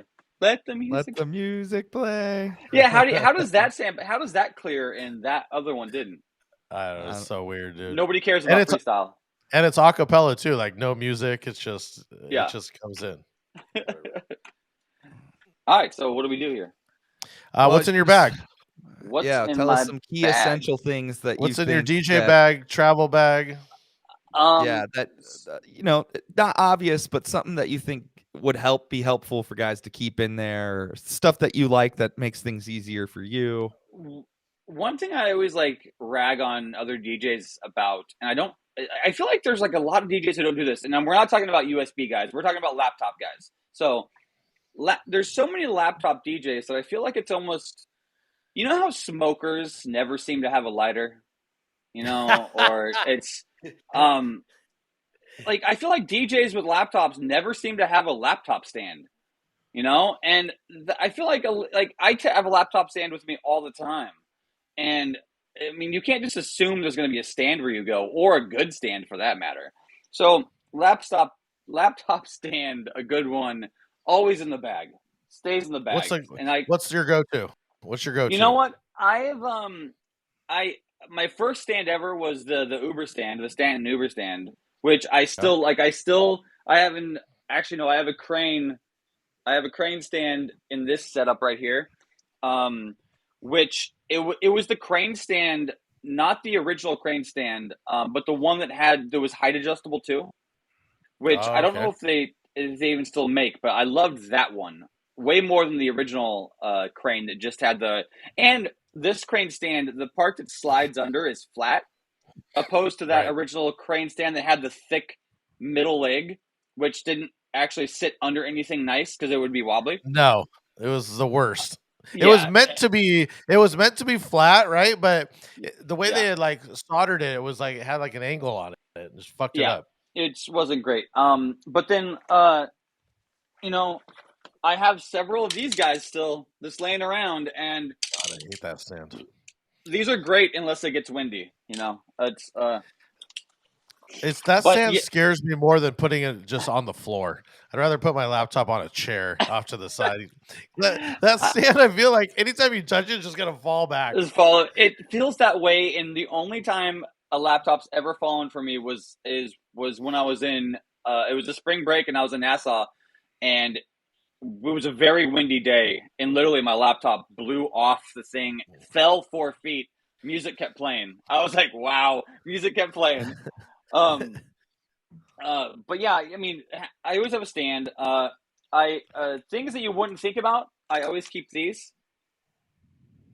One White Charlie's. Little, like, I mean, granted, these are butt wipes, but they could be used for a multitude of things. All right, we'll look up some one wipe Charlies. I ain't mad. One I wipe like to pick up Charlies. all these things. I always You keep. got to keep the butthole clean, though. I mean, you gotta can't keep the butthole clean. You can't be having sweaty, swampy poop butt when you're DJing, Well, especially if you're doing spring break. Yeah, exactly. I had the dude wipes. The dude wipes. The one wipe Charlies are part of Dollar Shave Club. So like if you do the Dollar Shave Club thing, that's their version of it. I always obviously I keep stickers in my bag. Stickers, business cards. I always keep earplugs in my bag, which I constantly leave them in my bag, and I really need to get a second pair of good earplugs to just keep with me because I'll go out and forget them, and then I'm at a club and I'm like, it's too loud in here, and I need to, Yeah. Are they the custom DB ones? The custom DB ones, or the ones I have in here aren't custom, but they're just really good non-custom. The guys that have you can separate the.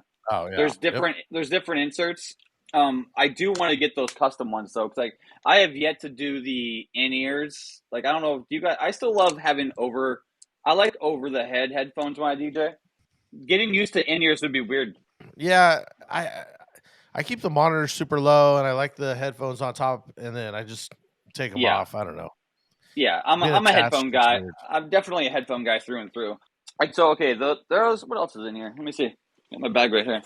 I'm one of those people that and I got called out on Twitter for like, and I'm not, but they're like, oh, you rich. When I said that I have a MacBook charger that stays in my bag.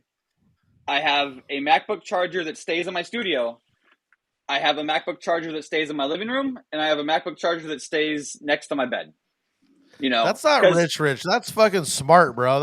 I just Same, bought I two have, more. Yeah, I keep one in my DJ bag, keep one at home, keep one in my office. Yeah, Bought two more of these little anchors for bags and for. Yeah, it's one of those things where you can't go a weekend on DJ Twitter or DJ Facebook without seeing somebody say, "Help! I forgot my charger." Keep a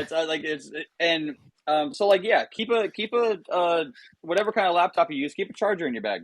Or if you rich, you got one of these new M1s. The battery lasts for like 12 hours. So if you got a full charge, which is how I'm not rich because I do not have an M1 yet. I will say this: if you didn't listen to last week's episode, DJ Flips's his idea was if you forget it and you don't have it, was to what's the term for it? Not Uber Eats it, but DoorDash. Yeah, like no, DoorDash a fucking charger or whatever. What's the other? It's the Instacart. He Instacart? Instacart stuff. Yeah. He Instacarts a charger to the gig. That's smart. Or a cable. Yeah. Yeah. No, if you're desperate, and like that. Yes. Then that's a good move. Dude, I had a gig at a casino in upstate New York once, and I drove so that's like for me, it was like a 3-4 hour drive from Philly. That is far of where it was almost near Buffalo. And I got there and realized I left my charger at home. And it was very, very close to when the malls closed. So I had to find a local mall that had an Apple store and go rush to get that's probably why I have as many chargers as I've had, because I did forget them. So I bought them and just kept them.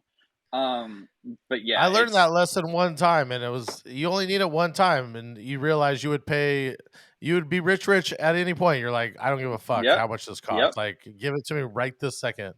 Yeah. Another thing I keep in my bag is half the size. Is it work good? Yeah. How much does it cost? It works for. I don't know how much I paid for this, but I think it was like $30 or $40. Is it 85 watt? No, this is. Well, I have the 13-inch MacBook, so 65. It's 65. So I always see if they have an Anchor 85 watt one though. Well, while you look I for think they have that, 100 one now too. It was $30. $30. That's not bad. USB-C. So another thing I keep in my bag, which I always keep, is a SM57 mic with an on-off switch, and you can tell it's a 57 because it's tinted, because they all are. It's all. But I keep one with the on-off switch because a lot of places that'll have a wired mic and it'll have one of these, but it will be the one that doesn't have the on-off switch. And I don't like turning the mic on and off on the mixer. I need to do it with my hand, not down here in front of the mixer. I don't like that. Anchor has a 35-watt charger, a 45-watt charger, and a 65-watt charger. Anchor's a great brand all around. I mean, I feel like they started as kind of a budget knockoff brand, but they've kind of come into their own. Like speaking of Anchor, one of the things I keep in my bag too is this little guy. I have one of those. Yep. Which is the MagSafe, like little battery thing for my phone. Which I keep my phone charged pretty much all the time, so I never need it. But as an emergency, this comes in handy. Comes in handy. And that's a Jetpack Slim. This is a Slim because I bought the roller cart thing. So typically everywhere I go, this is my dongle. I keep like two of those in my bag, and then I have a pouch. I have this little UDG pouch that has just a billion, every wire I could possibly need, and more than I can need, because I always end up being the guy when there's like a group of DJs and somebody's like, "Fuck, I don't have this cable," and I'm like, "Oh, I got that cable." I have that adapter for you. Yeah, totally. I mean, dude, this has been an amazing interview. I think the only thing I have left is Discord. You mentioned Discord. Discord is it's a painful thing. It was a thing we all started on Twitch, but I will say I kind of forgot about it. And it's one of those things that became a whole other thing to have to maintain. And I know that it's good for certain things, and I know I could use it for more than I use it for, but I didn't water it enough. You know, it didn't sprout. It didn't, and it became a whole other thing that I had to be a part of. And there's so many, I'm juggling so many, kettles, that it was just another thing that I had to get notifications from, and I never really followed through. I have one, and who knows what's going on there. Maybe it turned into a weird fucking meme drop. I don't even know. But I have one, but I just don't use it so much. I understand that. Is there anything that we've left off? Anything you want to talk about? I don't think so. I mean, I just told you guys. You guys just get me talking about any subject, and I'll talk for days. But I don't think anybody on the internet's going to listen to me talk for days. So, With that being said, hit them with like your info, your social media, your website, where they can find you. On Twitch, it's DJ Aiden Scott. So DJ AIDEN SCOTT. My website's djaidenscott.com, which thoroughly needs to be updated.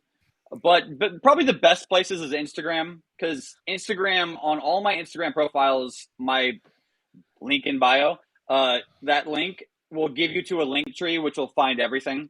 So if you just go at Aiden Scott or at DJ Aiden Scott, you can find all my stuff from Instagram. How about that shirt that I need to buy? This is on, you can actually go, if you go to my Instagram and go to the link tree, there will be a merch store link where you can buy this in a hoodie form, a t-shirt form.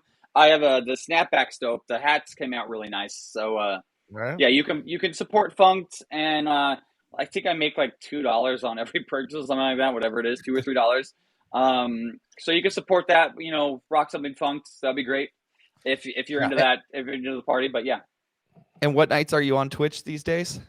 I do pop-ups throughout the week. I still do Disco Fridays every Friday with the homies Steve Disco Newsom, DJ Codis, and Sam Tweaks. They are all UK overseas based, so they start early in the morning, like 5 a.m. Eastern, I think is when they start, but it's like 10 a.m. their time. My set on Fridays is noontime, so noon Eastern till 2 o'clock is my Disco Friday set every Friday on Twitch. The best way, really the best way to find me on Twitch is to go to my Twitch page and hit the alert bell thing, because then you'll get notified when I go live. Question before we go. Me and Fuse want to do this merch shit. What are you doing it on? What am I making the merch on? Is it like a drop ship type of thing? Yes, it's a drop ship. Which I don't even know that I use Streamlabs just because it ties into Twitch nicely. And all my shirts are printed on this is I think it's canvas. Like you will never get Gildan gear from me. I hate bands or anything that prints on that crappy boxy Gildan brand that as soon as you wash it ends up being a belly shirt. I like soft shirts. So these are nice and soft. You're good girlfriend shirts. Girlfriends will wear them. But there are other companies that do drop ship things which are really good. I know I don't remember the company, but like Vice and Five and those guys use some company that drop ships that I think is a little bit more expensive, but they have cooler options. Like they do shot glasses and shit like that. So I should get the extra large, is what you're saying. You get what, a bigger size because they shrink. These these don't shrink. These don't shrink too much. I don't think. I mean, this didn't shrink for me, and I'm wearing a large. And like right now, I weigh like 203, and I'm 5'9.5", and this shirt fits me nice. Yeah, I love it. But yeah, that's where you get the merch. But I need to work on some new merch designs, to be honest. But it's one of those other things that I procrastinate because I have some I feel like I'm one of those people that I get so much that I know I need to do, and then I'll just go play video games just to disassociate. I'm the same way. It's saying XL is out of commission right now, unavailable at the moment. No extra larges. No, it's not. That's a them problem, not a me problem, I guess. I will look back because I do like that shirt. Thank you. I love your shit. Love to support. Thank you. I appreciate it. All right. Well, I think that's going to wrap it up today.